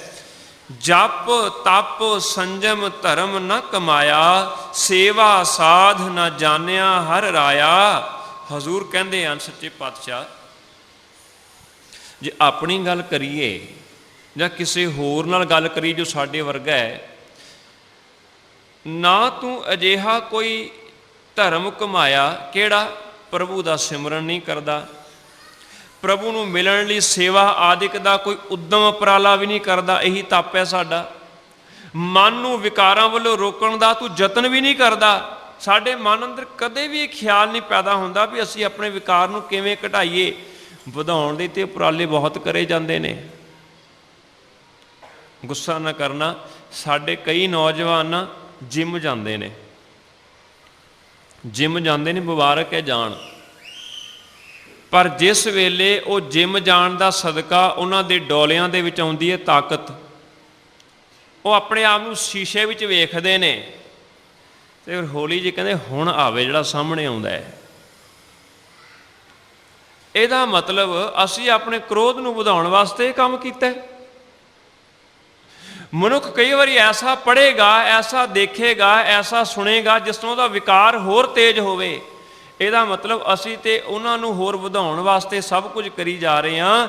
ਪਰ ਹਜ਼ੂਰ ਇੱਥੇ ਕਹਿੰਦੇ ਨੇ, ਜਪ ਤਪ ਸੰਜਮ ਧਰਮ ਨਾ ਕਮਾਇਆ। ਸੰਜਮ ਦਾ ਅਰਥ ਹੈ ਮਨ ਨੂੰ ਵਿਕਾਰਾਂ ਵੱਲੋਂ ਰੋਕਣ ਦਾ ਤੂੰ ਯਤਨ ਨਹੀਂ ਕਰਦਾ, ਤੂੰ ਅਜਿਹਾ ਕੋਈ ਧਰਮ ਨਹੀਂ ਕਮਾਉਂਦਾ। ਤੇ ਅਗਲੀਆਂ ਦੋ ਗੱਲਾਂ ਕੀਤੀਆਂ, ਸੇਵਾ ਸਾਧ। ਇੱਥੇ ਸਾਧ ਦਾ ਅਰਥ ਇਹ ਨਹੀਂ ਜਿਹਨੇ ਚੋਲਾ ਪਾਇਆ, ਸਾਧ ਦਾ ਅਰਥ ਹੈ ਇੱਥੇ ਗੁਰੂ। ਨਾ ਤੇ ਗੁਰੂ ਦੀ ਸੇਵਾ ਕੀਤੀ, ਨਾ ਜਾਣਿਆ ਹਰ ਰਾਇਆ। ਹਰ ਰਾਇਆ ਮੈਨੇ ਰੱਬ, ਤੇ ਨਾ ਹੀ ਮਾਲਿਕ ਪ੍ਰਭੂ ਦਾ ਸਿਮਰਨ ਕੀਤਾ। ਨਾ ਹੀ ਗੁਰੂ ਦੀ ਚਿੰਤਾ, ਨਾ ਹੀ ਰੱਬ ਦੀ ਚਿੰਤਾ, ਨਾ ਗੁਰੂ ਨਾਲ ਪਿਆਰ, ਨਾ ਰੱਬ ਦਾ ਅਹਿਸਾਸ। ਹਜ਼ੂਰ ਕਹਿੰਦੇ ਨੇ, ਹੇ ਨਾਨਕ ਇੰਜ ਕਹੋ, ਇੰਜ ਆਖ ਕਹੋ ਨਾਨਕ, ਹਮ ਨੀਚ ਕਰਮਾ ਸ਼ਰਨ ਪਰੇ ਕੀ ਰਾਖੋ। ਇਹਨੂੰ ਸ਼ਰਮਾ ਨਹੀਂ ਬੋਲਣਾ, ਸ਼ਰਮਾ ਨਹੀਂ ਹੈ, ਸ਼ਰਮਾ ਸ਼ਬਦ ਹੈ ਇੱਥੇ। ਇੱਥੇ ਉਦਮ ਮਿਹਨਤ ਦੀ ਗੱਲ ਨਹੀਂ ਹੈ, ਇੱਥੇ ਲਾਜ ਦੀ ਗੱਲ ਹੈ। ਇਸ ਕਰਕੇ ਇਹਨੂੰ ਸ਼ਰਮਾ ਬੋਲਣਾ ਹੈ। ਹਜ਼ੂਰ ਕਹਿੰਦੇ ਨੇ, ਹੇ ਨਾਨਕ ਇੰਜ ਆਖ, ਹੇ ਰੱਬ ਜੀ, ਅਸੀਂ ਜੀਵ ਮੰਦ ਕਰਮੀ ਹਾਂ, ਨੀਚ ਕਰਮੀ ਹਾਂ। ਅਸੀਂ ਹੈ ਬੜਾ ਔਖਾ, ਹੈ ਬੜਾ ਔਖਾ। ਮੈਨੂੰ ਕਿਸੇ ਨੇ ਕਿਹਾ, ਕਹਿੰਦਾ ਮੈਨੂੰ ਇੱਕ ਗੱਲ ਸਮਝ ਨਹੀਂ ਆਉਂਦੀ ਕਿ ਗੁਰਦੁਆਰਾ ਸਾਹਿਬ ਦੇ ਵਿੱਚ ਇੱਕ ਕਮਰਾ ਐਸਾ ਵੀ ਹੈ ਜਿੱਥੇ ਮੁੱਖ ਸੇਵਾਦਾਰ ਲਿਖਿਆ ਹੋਇਆ ਹੈ, ਉਹਦਾ ਕੀ ਮਤਲਬ ਹੈ? ਹੁਣ ਸਹਿ ਸਵੈਕੇ ਨੇ ਸਵਾਲ ਪੁੱਛਿਆ ਸੀ, ਇੱਕਦਮ ਜਵਾਬ, ਮੈਂ ਕਿਹਾ ਜੀ ਉਹ ਪ੍ਰਧਾਨ ਸਾਹਿਬ ਦਾ ਕਮਰਾ ਹੈ, ਮੁੱਖ ਸੇਵਾਦਾਰ। ਕਹਿੰਦਾ ਅੱਛਾ ਅੱਛਾ, ਇਹ ਫਿਰ ਸਭ ਤੋਂ ਜ਼ਿਆਦਾ ਝਾੜੂ ਮਾਰਦਾ ਹੋਏਗਾ, ਇਹ ਜੋ ਸਭ ਤੋਂ ਜ਼ਿਆਦਾ ਫਿਰ ਪੋਚਾ ਮਾਰਦਾ ਹੋਏਗਾ, ਇਹ ਸਭ ਤੋਂ ਜ਼ਿਆਦਾ ਸੇਵਾ ਅੱਗੇ ਵੱਧ ਕੇ ਕਰਦਾ ਹੋਏਗਾ, ਤਾਂ ਹੀ ਮੁੱਖ ਸੇਵਾਦਾਰ ਲਿਖਿਆ। ਮੈਂ ਸੋਚਾਂ ਗੱਲ ਤਾਂ ਇਹਦੀ ਸਹੀ ਹੈ। ਮੁੱਖ ਸੇਵਾਦਾਰ ਦਾ ਤਾਂ ਮਤਲਬ ਇਹੀ ਹੈ ਨਾ, ਜੋ ਹਰ ਸੇਵਾ ਵਿੱਚ ਮੁਖੀ ਹੋਵੇ, ਅੱਗੇ ਹੋ ਕੇ ਕਰੇ। ਪਰ ਜਦੋਂ ਆਪਣੇ ਵੱਲ ਝਾਤ ਮਾਰੀ ਇਹ ਗੱਲ ਸਮਝ ਆ ਗਈ ਕਿ ਘੱਟ ਹੀ ਐਸੇ ਪ੍ਰਧਾਨ ਨੇ, ਘੱਟ ਹੀ ਐਸੇ ਸੇਵਾਦਾਰ ਨੇ। ਇਹ ਤੇ ਹੋ ਸਕਦਾ ਜੋ ਗੁਰੂ ਘਰ ਦੇ ਸੇਵਾਦਾਰ ਨੇ ਉਹਨਾਂ ਤੇ ਰੋਹਬ ਝਾੜੀ ਜਾਣ। ਗੁੱਸਾ ਨਾ ਕਰਨਾ, ਇਹ ਸਾਡੀ ਤੁਹਾਡੀ ਕਹਾਣੀ ਹੈ। ਕਈ ਵਾਰੀ ਅਸੀਂ ਗ੍ਰੰਥੀ ਸਿੰਘ ਜੀ ਨੂੰ ਗ੍ਰੰਥੀ ਸਿੰਘ ਜੀ ਦਾ ਬਣਦਾ ਸਤਿਕਾਰ ਵੀ ਨਹੀਂ ਦਿੰਦੇ ਅਸੀਂ। ਕਿਉਂ? ਕਿਉਂਕਿ ਅਸੀਂ ਸਮਝਦੇ ਹਾਂ ਇਹ ਇੱਕ ਮੁਲਾਜ਼ਮ ਹੈ, ਅਸੀਂ ਇਹਦੇ ਬੌਸ ਹਾਂ। ਜੇ ਤੇ ਸੇਵਾਦਾਰ ਸਮਝਦੇ ਉਹ ਵੀ ਸੇਵਾਦਾਰ ਹੈ, ਮੈਂ ਵੀ ਸੇਵਾਦਾਰ ਹਾਂ, ਉਹਦੀ ਵੀ ਇੱਕ ਡਿਊਟੀ ਲੱਗੀ, ਮੇਰੀ ਵੀ ਇੱਕ ਡਿਊਟੀ ਲੱਗੀ ਇਹਨਾਂ 'ਤੇ ਨਜ਼ਰ ਰੱਖਣ ਦੀ, ਉਹ ਇੱਕ ਸੈਪਰੇਟ ਵਿਸ਼ਾ ਹੈ। ਪਰ ਜੇ ਸਮਝੀਏ ਇਹ ਸਾਡੇ ਗੁਲਾਮ ਨੇ, ਇਹ ਸਾਡੇ ਮੁਤਾਬਕ ਹੀ ਬੋਲਣ, ਸਾਡੇ ਮੁਤਾਬਕ ਹੀ ਕੰਮ ਕਰਨ, ਫਿਰ ਗੜਬੜ ਹੈ। ਫਿਰ ਕੇਵਲ ਨਾਮ ਹੀ ਹੈ, ਅੱਗੇ ਮੁੱਖ ਸੇਵਾਦਾਰ ਸੇਵਾ ਦਾ ਅੰਸ਼ ਨਹੀਂ। ਇੱਥੋਂ ਤੱਕ ਵੀ ਇਹ ਗੱਲ ਵੇਖੀ ਗਈ ਹੈ, ਕਈ ਵਾਰੀ ਅਸੀਂ ਉਹ ਕੰਮ ਕਰਵਾ ਜਾਂਦੇ ਹਾਂ ਜੋ ਕੰਮ ਸਾਨੂੰ ਨਹੀਂ ਕਰਨਾ ਚਾਹੀਦਾ, ਗੁਰਮਤਿ ਰੋਕਦੀ ਹੈ। ਇੱਕ ਗੱਲ ਮੈਨੂੰ ਕਹਿ ਲੈਣ ਦੇਣਾ, ਮੈਂ ਇਸ ਕਰਕੇ ਕਹਿ ਰਿਹਾ, ਵੈਸੇ ਮੈਂ ਚਾਹੁੰਦਾ ਤਾਂ ਇਹ ਸੀ ਕਿ ਮੈਂ ਅਲੱਗ ਤੌਰ 'ਤੇ ਗੱਲ ਕਰਾਂ, ਪਰ ਮੈਂ ਪਿਛਲੇ ਵਾਰੀ ਇਹ ਅਲੱਗ ਤੌਰ 'ਤੇ ਗੱਲ ਕਰ ਗਿਆ ਸੀ। ਇਸ ਕਰਕੇ ਮੇਰਾ ਚਿੱਤ ਕਰਦਾ ਅੱਜ ਸੰਗਤੀ ਰੂਪ 'ਚ ਗੱਲ ਕਰਾਂ। ਇਹਨੂੰ ਕਿਸੇ ਦੂਜੇ ਪਾਸੇ ਨਾ ਲੈ ਕੇ ਜਾਇਓ ਜੇ, ਕਿਉਂਕਿ ਜੇ ਮੈਂ ਰੱਬ ਔਰ ਗੁਰੂ ਦੇ ਸੰਬੰਧ ਵਿੱਚ ਕੋਈ ਗੱਲ ਲੁਕੋ ਲਵਾਂ ਤੇ ਮੈਂ ਆਪ ਹੀ ਆਪਣੀਆਂ ਨਜ਼ਰਾਂ ਵਿੱਚ ਗਿਰ ਜਾਵਾਂਗਾ। ਔਰ ਮੇਰਾ ਇਹ ਫਰਜ਼ ਬਣਦਾ ਹੈ, ਤੁਸੀਂ ਲੋਕਾਂ ਨੇ ਇਤਨੀ ਮਾਇਆ ਦਿੱਤੀ, ਇੰਨਾ ਸਤਿਕਾਰ ਦਿੱਤਾ, ਟਿਕਟ ਬਾਏ ਏਅਰ ਅਸੀਂ ਇੱਥੇ ਆਏ, ਹੋਰ ਇੰਨੀ ਸੇਵਾ ਕੀਤੀ, ਤੇ ਮੈਂ ਗੁਰੂ ਦੀ ਗੱਲ ਕਿਉਂ ਲੁਕਾਵਾਂ? ਦੱਸਾਂਗਾ, ਜ਼ਰੂਰ ਦੱਸਣੀ ਚਾਹੀਦੀ ਹੈ। ਗੁਰੂ ਦੇ ਅਦਬ ਸਤਿਕਾਰ, ਗੁਰੂ ਦੀ ਮਰਿਆਦਾ ਦੀ ਗੱਲ ਮੈਨੂੰ ਕਰਨੀ ਪਵੇਗੀ। ਮੈਂ ਇਕੱਲੇ ਤੌਰ ਉੱਤੇ ਵੀ ਕਰਾਂਗਾ, ਜੇ ਇਕੱਲੇ ਤੌਰ ਉੱਤੇ ਗੱਲ ਨਾ ਬਣੀ ਮੈਂ ਸੰਗਤ ਦੇ ਰੂਪ ਵਿੱਚ ਵੀ ਕਰਾਂਗਾ, ਜੇ ਸੰਗਤ ਦੇ ਰੂਪ ਵਿੱਚ ਨਾ ਬਣੀ ਮੈਂ ਅਗਲੀ ਵਾਰ ਆਵਾਂਗਾ ਫਿਰ ਮੈਂ ਕਰਾਂਗਾ ਗੱਲ, ਕਿਉਂਕਿ ਮੇਰਾ ਫਰਜ਼ ਬਣਦਾ ਹੈ। ਗੁਰੂ ਗ੍ਰੰਥ ਸਾਹਿਬ ਜੀ ਦੇ ਪ੍ਰਕਾਸ਼ ਕਰਨ ਦੀ ਇੱਕ ਮਰਿਆਦਾ ਹੈ ਜੋ ਸਿੱਖ ਰਹਿਤ ਮਰਿਆਦਾ ਵਿੱਚ ਲਿਖੀ ਹੋਈ ਹੈ। ਅਸੀਂ ਆਪਣੇ ਵੱਲੋਂ ਆਪਣੇ ਆਪ ਦੀ ਬਣਾਈ ਹੋਈ ਸ਼ਰਧਾ ਦੇ ਮੁਤਾਬਕ ਜਿਵੇਂ ਮਰਜ਼ੀ ਅਸੀਂ ਪ੍ਰਕਾਸ਼ ਕਰੀਏ, ਇੱਕ ਸੈਪਰੇਟ ਵਿਸ਼ਾ ਹੈ, ਪਰ ਜਿਵੇਂ ਹੋਣਾ ਚਾਹੀਦਾ ਹੈ ਉਹ ਮਰਿਆਦਾ ਦੇ ਵਿੱਚ ਲਿਖਿਆ ਹੈ। ਅੱਜ ਕੱਲ੍ਹ ਆਮ ਗੁਰਦੁਆਰਾ ਸਾਹਿਬ ਦੇ ਵਿੱਚ ਉਹ ਮਰਿਆਦਾ ਨਹੀਂ ਹੋ ਰਹੀ। ਕਿਉਂ? ਪਾਲਕੀ ਹੈ ਇੱਕ ਥਾਂ ਤੋਂ ਦੂਜੀ ਥਾਂ ਤੇ ਲੈ ਕੇ ਜਾਣ ਵਾਸਤੇ। ਕਦੇ ਰਹਿਤ ਮਰਿਆਦਾ ਪੜ੍ਹਿਓ ਤੁਸੀਂ, ਉਹਦੇ ਸਾਫ਼ ਲਿਖੀ ਹੋਈ ਗੱਲ ਹੈ। ਪਾਲਕੀ ਹੈ ਇੱਕ ਥਾਂ ਤੋਂ ਦੂਜੀ ਥਾਂ ਤੇ ਲੈ ਕੇ ਜਾਣ ਵਾਸਤੇ, ਪ੍ਰਕਾਸ਼ ਕਰਨ ਵਾਸਤੇ ਪੀੜਾ ਹੈ, ਜਿਵੇਂ ਹਰਿਮੰਦਰ ਸਾਹਿਬ ਵਿੱਚ ਹੁੰਦਾ ਹੈ। ਉੱਥੇ ਪਾਲਕੀ ਸਾਹਿਬ ਵਿੱਚ ਗੁਰੂ ਗ੍ਰੰਥ ਸਾਹਿਬ ਜੀ ਆਉਂਦੇ ਇੱਕ ਥਾਂ ਤੋਂ ਦੂਜੀ ਥਾਂ ਉੱਤੇ, ਪਰ ਪ੍ਰਕਾਸ਼ ਪੀੜੇ ਸਾਹਿਬ ਉੱਤੇ ਹੁੰਦਾ ਹੈ। ਅੱਜ ਬਹੁਤੇ ਗੁਰਦੁਆਰਾ ਸਾਹਿਬ ਦੇ ਸਥਾਨ ਵਿੱਚ ਜਾਂ ਸੰਗਮਰਮਰ ਦੀਆਂ ਵੱਡੀਆਂ ਪਾਲਕੀਆਂ ਬਣ ਗਈਆਂ ਨੇ, ਜਾਂ ਸੋਨੇ ਦੀਆਂ ਬਣ ਗਈਆਂ ਨੇ, ਜਾਂ ਕਈ ਥਾਵਾਂ ਉੱਤੇ ਲੱਕੜ ਦੀ ਹੈ। ਪਰ ਅਸਲ ਦੇ ਵਿੱਚ ਪ੍ਰਕਾਸ਼ ਪੀੜੇ ਤੇ ਹੀ ਹੋਣਾ ਚਾਹੀਦਾ, ਇਹ ਸਾਡੀ ਮਰਿਆਦਾ ਕਹਿੰਦੀ ਹੈ। ਦੂਜੀ ਗੱਲ, ਜਿਹੜਾ ਚੰਦੋਆ ਹੈ ਨਾ ਉਹ ਉੱਪਰ ਹੋਣਾ ਚਾਹੀਦਾ ਹੈ। ਜੇ ਪਾਲਕੀ ਤੇ ਪ੍ਰਕਾਸ਼ ਕੀਤਾ, ਜੇ ਪਾਲਕੀ ਦੇ ਵਿੱਚ ਚੰਦੋਆ ਹੈ, ਕਈਏ ਚੰਦੋਆ ਲੱਗ ਗਿਆ, ਹੁਣ ਉੱਪਰ ਚੰਦੋਆ ਲਾਉਣ ਦੀ ਲੋੜ ਨਹੀਂ, ਜਿਵੇਂ ਕਿ ਇਸ ਗੁਰਦੁਆਰਾ ਸਾਹਿਬ ਵਿੱਚ ਹੈ। ਇਹ ਵੀ ਗਲਤ ਹੈ। ਦੇਖੋ, ਮੈਂ ਆਪਣੇ ਕੋਲੋਂ ਨਹੀਂ ਕਹਿੰਦਾ, ਇਹ ਮਰਿਆਦਾ ਦੀ ਗੱਲ ਹੈ। ਤੁਸੀਂ ਹਰਿਮੰਦਰ ਸਾਹਿਬ ਵਿੱਚ ਵੇਖੋ ਕਿ ਉੱਪਰਲਾ ਵੱਡਾ ਚੰਦੋਆ ਉਤਾਰ ਕੇ ਤੇ ਛੋਟਾ ਕਰਦੀ। ਹਜ਼ੂਰ ਸਾਹਿਬ ਤੁਸੀਂ ਜਾਂਦੇ ਹੋ, ਉੱਥੇ ਪਾਲਕੀਆਂ ਵਿੱਚ ਪ੍ਰਕਾਸ਼ ਕੀਤਾ, ਪਰ ਉੱਪਰ ਫਿਰ ਚੰਦੋਆ ਹੈ। ਚੰਦੋਆ ਲਗਾਉਣ ਦੀ ਇੱਕ ਆਪਣੀ ਮਰਿਆਦਾ ਹੈ। ਜੇ ਇਹ ਕਹੀਏ ਕਿ ਇਹਨੂੰ ਬੜਾ ਖੂਬਸੂਰਤ ਦੇ ਨਾਲ ਬਣਾਇਆ, ਵੀ ਇਹਦੀ ਖੂਬਸੂਰਤੀ 'ਚ ਵਿਘਨ ਪੈਂਦਾ, ਇਸ ਕਰਕੇ ਚੰਦੋਆ ਨਹੀਂ ਲਗਾਉਣਾ, ਇੱਥੇ ਫਿਰ ਸਾਡੀ ਕਿਧਰੇ ਨਾ ਕਿਧਰੇ ਹਉਮੈ ਖੜੀ ਹੈ। ਅਸੀਂ ਆਪਣੇ ਵੱਲੋਂ ਬਣਾਈ ਹੋਈ ਖੂਬਸੂਰਤੀ ਦਾ ਫਿਕਰ ਨਹੀਂ ਕਰਨਾ। ਜੋ ਇੱਕ ਮਰਿਆਦਾ ਦੀ ਗੱਲ ਹੈ ਉਹਦੇ ਉੱਤੇ ਅਸੀਂ ਪਹਿਰਾ ਦੇਣਾ ਹੈ। ਕਿਉਂ? ਕਿਉਂਕਿ ਅਸੀਂ ਗ੍ਰੰਥੀ ਸਿੰਘ ਹਾਂ, ਅਸੀਂ ਸੇਵਾਦਾਰ ਹਾਂ, ਅਸੀਂ ਮੁੱਖ ਸੇਵਾਦਾਰ ਹਾਂ, ਅਸੀਂ ਸਕੱਤਰ ਹਾਂ। ਸਾਡਾ ਸਾਰਿਆਂ ਦਾ ਫਰਜ਼ ਬਣਦਾ ਹੈ। ਅਸੀਂ ਜੇ ਕਿਸੇ ਸੰਸਥਾ ਨੂੰ ਲੈ ਕੇ ਵੀ ਤੁਰਦੇ ਹਾਂ, ਸਾਨੂੰ ਗੱਲ ਕਰਨੀ ਪਏਗੀ। ਉਹ ਤਾਂ ਹੋਏਗਾ ਜੇ ਸੰਗਤ ਸਹਿਯੋਗ ਦੇਗੀ, ਉਹ ਤਾਂ ਹੋਏਗਾ ਜੇ ਗ੍ਰੰਥੀ ਸਿੰਘ ਸਹਿਯੋਗ ਦੇਣਗੇ, ਉਹ ਤਾਂ ਹੋਏਗਾ ਜੇ ਪ੍ਰਬੰਧਕ ਕਮੇਟੀ ਸਹਿਯੋਗ ਦੇਗੀ। ਸੋ ਮੇਰੀ ਇੱਕ ਬੇਨਤੀ ਹੈ, ਇਸੇ ਹੀ ਆਕਾਰ ਦਾ ਚੰਦੋਆ ਬਣ ਸਕਦਾ ਹੈ, ਬੜਾ ਸੋਹਣਾ ਗੋਲ ਚੰਦੋਆ ਬਣ ਸਕਦਾ ਹੈ, ਜਿਹੜਾ ਇਹਦੀ ਵਰਗੀ ਹੀ ਖੂਬਸੂਰਤੀ ਪੇਸ਼ ਕਰ ਸਕਦਾ ਹੈ। ਪੈਸੇ ਲੱਗਣਗੇ, ਤੁਹਾਡੇ ਕੋਲ ਕੋਈ ਘਾਟ ਨਹੀਂ, ਉਹ ਲਗਾ ਲਓ, ਪਰ ਚੰਦੋਆ ਜ਼ਰੂਰ ਉੱਪਰ ਲਗਾਓ, ਉਹ ਜ਼ਰੂਰੀ ਹੈ।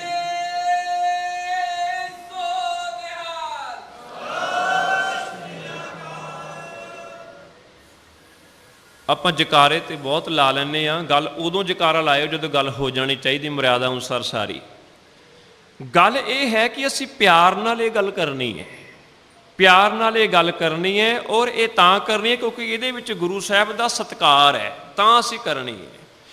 ਹਜ਼ੂਰ ਕਹਿੰਦੇ ਨੇ ਵੀ ਅਸੀਂ ਗੁਰਦੁਆਰਾ ਸਾਹਿਬ ਵਿੱਚ ਆਉਂਦੇ ਹਾਂ ਤੇ ਕਈ ਵਾਰ ਗੁਰਦੁਆਰਾ ਸਾਹਿਬ ਵਿੱਚ ਆ ਕੇ ਵੀ ਸਾਡੀ ਆਪਣੀ ਹੀ ਕੋਈ ਨਾ ਕੋਈ ਚਾਦਰ ਹੁੰਦੀ ਜਿਸ ਅਸੀਂ ਆਪਣੇ ਆਪ ਨੂੰ ਲਪੇਟਿਆ ਹੁੰਦਾ, ਅਸੀਂ ਉਸ ਪਰਮ ਅਵਸਥਾ ਨੂੰ ਨਹੀਂ ਪਹੁੰਚ ਸਕਦੇ। ਸਤਿਗੁਰੂ ਜੀ ਇੱਥੇ ਕਹਿ ਰਹੇ ਨੇ, ਮੇਰੇ ਮਾਲਕਾ ਮੇਰੀ ਹਾਲਤ ਇਹ ਹੈ ਕਿ ਜਪ ਤਪ ਸੰਜਮ ਧਰਮ ਨਾ ਕਮਾਇਆ, ਸੇਵਾ ਸਾਧ ਨਾ ਤੇ ਗੁਰੂ ਦੀ ਸੇਵਾ ਕੀਤੀ, ਨਾ ਹੀ ਮੈਂ ਰੱਬ ਦਾ ਅਹਿਸਾਸ ਆਪਣੇ ਜੀਵਨ ਦੇ ਵਿੱਚ ਪੈਦਾ ਕਰ ਸਕਿਆ ਹਾਂ। ਮੈਂ ਆਪਣੇ ਅਨੁਸਾਰ ਤੇ ਚਾਹਿਆ ਵੀ ਇਸ ਤਰ੍ਹਾਂ ਹੋ ਜਾਏ, ਪਰ ਜਿਵੇਂ ਗੁਰੂ ਸਾਹਿਬ ਕਹਿੰਦੇ ਨੇ ਗੁਰੂ ਦੀ ਸੇਵਾ ਕੀ ਹੈ, ਇਹ ਵੀ ਗੁਰਬਾਣੀ ਵਿੱਚ ਲਿਖਿਆ ਹੈ ਕਿ ਗੁਰੂ ਦੀ ਜਿਹੜਾ ਸੇਵਾ ਹੈ ਨਾ, ਉਹ ਹੈ ਸ਼ਬਦ ਵਿਚਾਰ। ਗੁਰੂ ਦੇ ਸ਼ਬਦ ਦੇ ਵਿਚਾਰ ਨੂੰ ਆਪਣੇ ਜੀਵਨ ਵਿੱਚ ਲੈ ਕੇ ਆਉਣਾ, ਇਹ ਗੁਰੂ ਦੀ ਸੇਵਾ ਹੈ। ਸੇਵਾ ਸਾਧ ਨਾ ਜਾਣਿਆ ਹਰਾਇਆ, ਕਹੁ ਨਾਨਕ ਹਮ ਨੀਚ ਕਰਮਾ। ਸੋ ਬੇਨਤੀ ਹੈ ਇਸ ਗੱਲ ਨੂੰ ਸਮਝਣਾ, ਅਸੀਂ ਨਿਮਰਤਾ ਦੇ ਵਿੱਚ ਜਾਣਾ ਹੈ, ਨਿਮਰਤਾ ਦੇ ਵਿੱਚ ਜਾਣਾ। ਆਪਣੀਆਂ ਸਾਰੀਆਂ ਡਿਗਰੀਆਂ ਡੁਗਰੀਆਂ ਉਹ ਬਾਹਰ ਛੱਡ ਕੇ ਆਉਣੀਆਂ ਨੇ। ਕਹੋ ਨਾਨਕ ਹਮ ਨੀਚ ਕਰਮਾ, ਮੇਰਿਆ ਮਾਲਕਾ ਅਸੀਂ ਜੀਵ ਮੰਦ ਕਰਮੀ ਹਾਂ, ਤੇਰੀ ਸ਼ਰਨ ਪਏ ਹਾਂ, ਸ਼ਰਨ ਪਿਆਂ ਦੀ ਲਾਜ ਰੱਖ, ਸ਼ਰਮ ਰੱਖ ਜੀ। ਸ਼ਬਦ ਦਾ ਪਹਿਲਾ ਪੱਖ ਜਿਹੜਾ ਸਾਨੂੰ ਦਰਸਾਉਂਦਾ ਹੈ, ਉਹ ਇਸ ਪਾਸੇ ਸਾਨੂੰ ਪ੍ਰੇਰਨਾ ਦਿੰਦਾ ਹੈ, ਮੇਰੀ ਜ਼ਿੰਦਗੀ ਦੀ ਇੱਕ ਜ਼ਿੰਮੇਵਾਰੀ ਹੈ, ਉਹਦੇ ਮੈਨੂੰ ਕੰਮ ਵਿੱਚ ਲੱਗਣਾ ਚਾਹੀਦਾ। ਬਾਕੀ ਕੰਮਾਂ ਨੇ ਮੇਰੀ ਜ਼ਿੰਦਗੀ 'ਚ ਸਹਾਈ ਨਹੀਂ ਹੋਣਾ। ਜਿਹੜੇ ਹੁਣ ਇੱਥੇ ਸ਼ੁਰੂਆਤ ਹੈ, ਮੈਂ ਦੋ ਸ਼ਬਦ ਕਹਿਣ ਲੱਗਾ, ਪਹਿਲਾਂ ਉਹਨਾਂ ਨੂੰ ਧਿਆਨ ਦਿਓ। ਇੱਕ ਸ਼ਬਦ ਹੈ ਈਮਾਨ, ਇੱਕ ਸ਼ਬਦ ਹੈ ਗੁਜ਼ਰਾਨ। ਮਾਇਆ ਜਿਹੜੀ ਸੀ ਉਹ ਗੁਜ਼ਰਾਨ ਸੀ। ਅਸੀਂ ਗਲਤੀ ਕੀ ਕੀਤੀ, ਭਗਵਾਨ ਨੂੰ ਗੁਜ਼ਰਾਨ ਬਣਾ ਲਿਆ, ਗੁਜ਼ਰਾਨ ਨੂੰ ਆਪਣੀ ਜ਼ਿੰਦਗੀ 'ਚ ਈਮਾਨ ਬਣਾ ਲਿਆ। ਜਿਹੜੀ ਚੀਜ਼ ਗੁਜ਼ਰਾਨ ਸੀ ਉਹਨੂੰ ਈਮਾਨ ਬਣਾ ਲਿਆ, ਜੋ ਕੁਝ ਈਮਾਨ ਸੀ ਉਹਨੂੰ ਆਪਣੀ ਜ਼ਿੰਦਗੀ 'ਚ ਗੁਜ਼ਰਾਨ ਬਣਾ ਲਿਆ।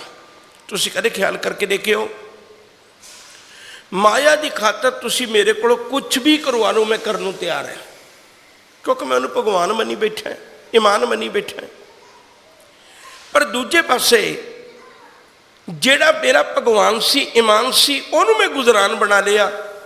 ਜਿੱਥੇ ਮੇਰਾ ਕੰਮ ਨਹੀਂ ਸਰਦਾ ਉੱਥੇ ਮੈਂ ਤੈਨੂੰ ਲੈ ਜਾਣਾ। ਬੱਚਾ ਬੱਚੀ ਦੀ ਸ਼ਾਦੀ ਕਰਵਾਉਣੀ ਹੈ, ਤੇਰੇ ਬਿਨਾਂ ਨਹੀਂ ਹੋਣੀ ਤਾਂ ਤੈਨੂੰ ਲੈ ਚੱਲੇ ਆ। ਘਰ ਨਵਾਂ ਲਿਆ, ਉਹਦੀ ਮੁਹੂਰਤ ਕਰਨੀ ਹੈ, ਤੇਰੇ ਬਿਨਾਂ ਨਹੀਂ ਹੋਣੀ, ਮੈਂ ਤੈਨੂੰ ਤਾਂ ਲੈ ਚੱਲੇ ਆ। ਵੈਸੇ ਮੈਂ ਤੈਨੂੰ ਆਪਣੀ ਜ਼ਿੰਦਗੀ 'ਚ ਕੋਈ ਥਾਂ ਨਹੀਂ ਦਿੱਤੀ ਹੋਈ, ਥਾਂ ਮੈਂ ਮਾਇਆ ਨੂੰ ਹੀ ਦਿੱਤੀ ਹੋਈ ਹੈ। ਅਸੀਂ ਉਦੋਂ ਧੋਖਾ ਖਾਂਦੇ ਹਾਂ ਜਦੋਂ ਮਾਇਆ ਗੁਜ਼ਰਾਨ ਨੂੰ ਮਾਇਆ ਈਮਾਨ ਬਣਾ ਕੇ ਬੈਠ ਜਾਂਦੇ ਹਾਂ। ਮਾਇਆ ਈਮਾਨ ਨਹੀਂ ਹੈ, ਮਾਇਆ ਕੇਵਲ ਗੁਜ਼ਰਾਨ ਹੈ। ਸਾਹਿਬ ਕਹਿੰਦੇ ਨੇ ਵੀ ਅਸੀਂ ਮਾਇਆ ਨੂੰ ਈਮਾਨ ਬਣਾਉਣ ਦੇ ਕਾਰਨ ਸਾਡਾ ਜਿਹੜਾ ਜਨਮ ਹੈ ਨਾ, ਉਹ ਬਿਰਥਾ ਜਾ ਰਿਹਾ ਹੈ, ਬੇਕਾਰ ਜਾ ਰਿਹਾ ਹੈ, ਮਾਇਆ ਦੇ ਪਿਆਰ ਵਿੱਚ ਜਾ ਰਿਹਾ ਹੈ, ਮਾਇਆ ਦੀ ਪ੍ਰੀਤ ਵਿੱਚ ਜਾ ਰਿਹਾ।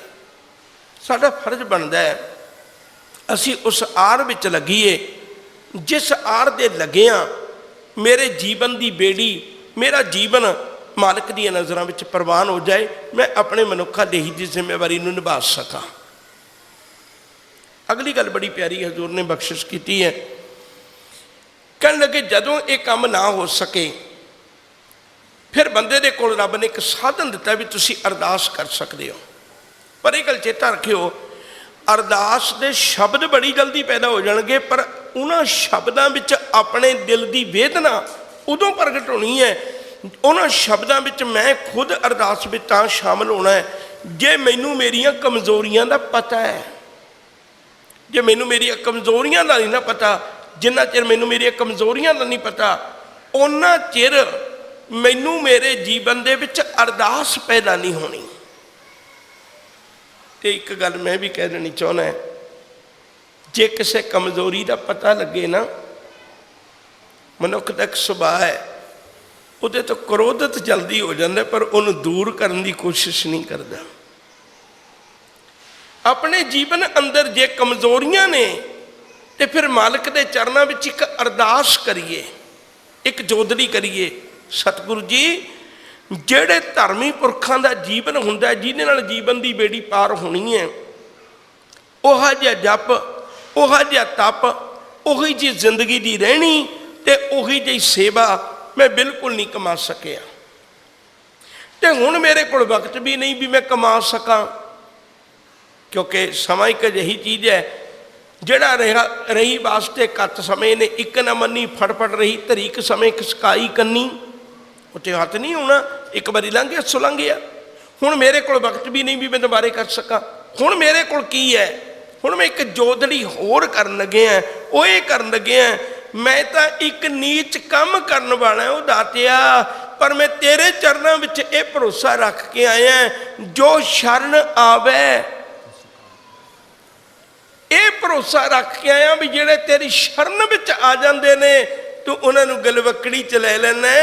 ਇੱਕ ਕਿਰਪਾ ਕਰ, ਮੇਰੇ ਇੰਨੀ ਕੁ ਲਾਜ ਰੱਖ ਲੈ, ਮੈਂ ਜ਼ਿੰਦਗੀ ਭਰ ਸਿੱਖ ਕਹਾਉਂਦਾ ਰਿਹਾ, ਮੈਂ ਜ਼ਿੰਦਗੀ ਭਰ ਤੇਰਾ ਕਹਾਉਂਦਾ ਰਿਹਾ, ਮੇਰੀ ਇਸੇ ਗੱਲ ਦੀ ਲਾਜ ਰੱਖ ਲੈ। ਸੱਚੇ ਪਾਤਸ਼ਾਹ, ਮੈਂ ਤੇਰੀ ਸ਼ਰਨ ਵਿੱਚ ਆਇਆ, ਸ਼ਰਨ ਵਿੱਚ ਆਏ ਦੀ ਲਾਜ ਰੱਖ ਲੈ। ਮੇਰੀ ਇਸ ਕਰਕੇ ਲਾਜ ਨਾ ਰੱਖੀ ਵੀ ਮੈਂ ਬਹੁਤਾ ਵੱਡਾ ਧਰਮੀ ਹੈ, ਮੈਂ ਤੇ ਨੀਚ ਕੰਮ ਕਰਨ ਵਾਲਾ, ਮੈਂ ਆਪਣੀ ਜ਼ਿੰਦਗੀ ਦੀ ਉਸ ਜ਼ਿੰਮੇਵਾਰੀ ਨੂੰ ਨਿਭਾ ਹੀ ਨਹੀਂ ਸਕਿਆ, ਆਪਣਾ ਜੀਵਨ ਬੇਕਾਰ ਗੁਜ਼ਾਰ ਕੇ ਆ ਗਿਆ।